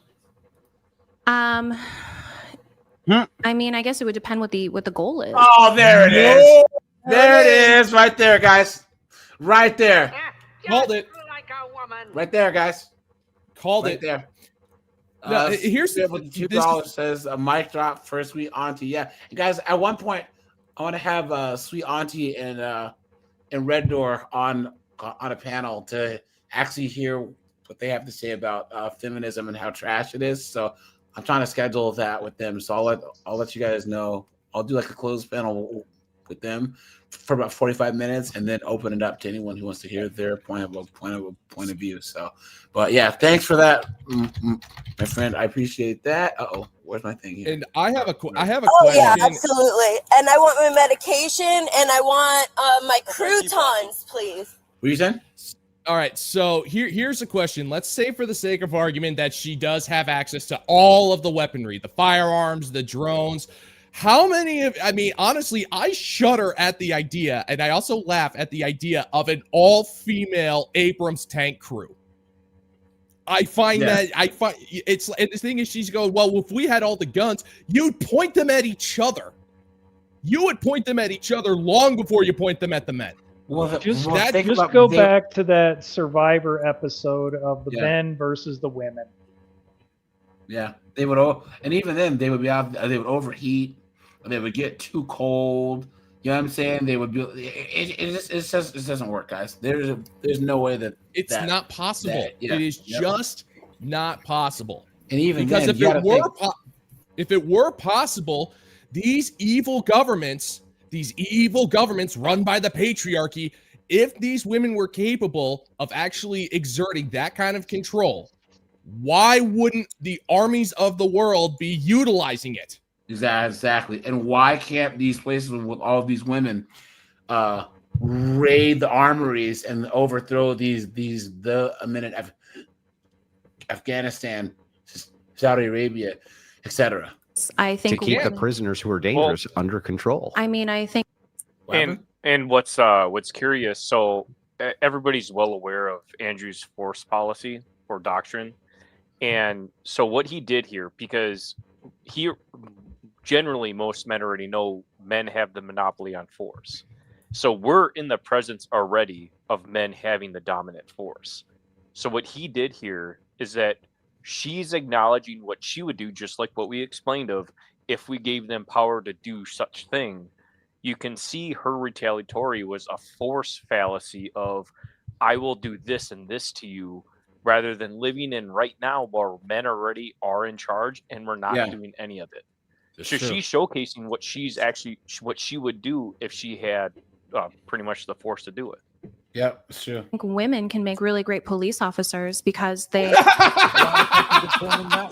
on, guys. Come on. You've been had. You've been took. You've been hoodwinked. Bamboozled. Led astray. Run amok. Name one example when they are not sleeping with the other fellow officers. They're letting like 300-pound overweight criminals outrun them. Guys, I have a video coming out of this chick. She's a ponytail patrol in the UK, and she got fired for getting drunk at the holiday party and groping a bunch of other officers, just straight up grabbing their Johnsons down their pants. Those kind of stories just they infuriate me. They infuriate me because it's like they use the dumbest excuse imaginable. Like, oh, he's hot. I was complimenting him. It was a compliment. Like, you do the same thing. If you try to use the same logic against them, they go, no, that's oppression. That's not okay. It's okay when they do it.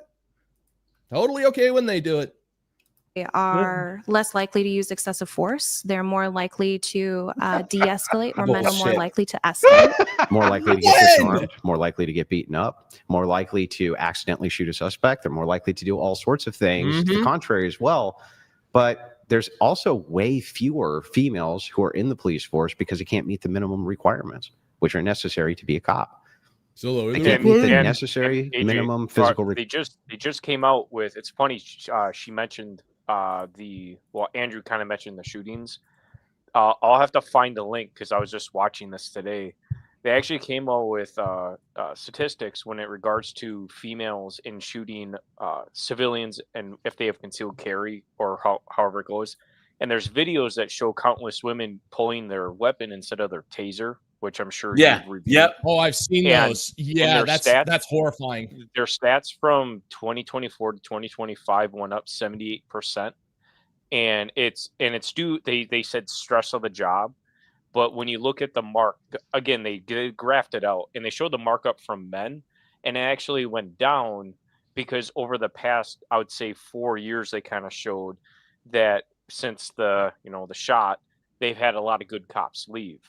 And then this incurred bad policy, and then and then they had to lower the standards too. Dude, it got really bad, and so now they're seeing an uptick. Hell yeah, Memphis, Tennessee. All you need is 2 years work experience, and you can join the police force. Oh man! So you can flip burgers at McDonald's for 2 years and apply to be on the police force for Memphis. So. Yeah, look at that. Requirement. Same thing in the military. They can't meet the necessary minimum physical requirements to be in the infantry. Most women can't do it. Right. So men have a monopoly on force, and because of force doctrine, this ends up coming down to this idea.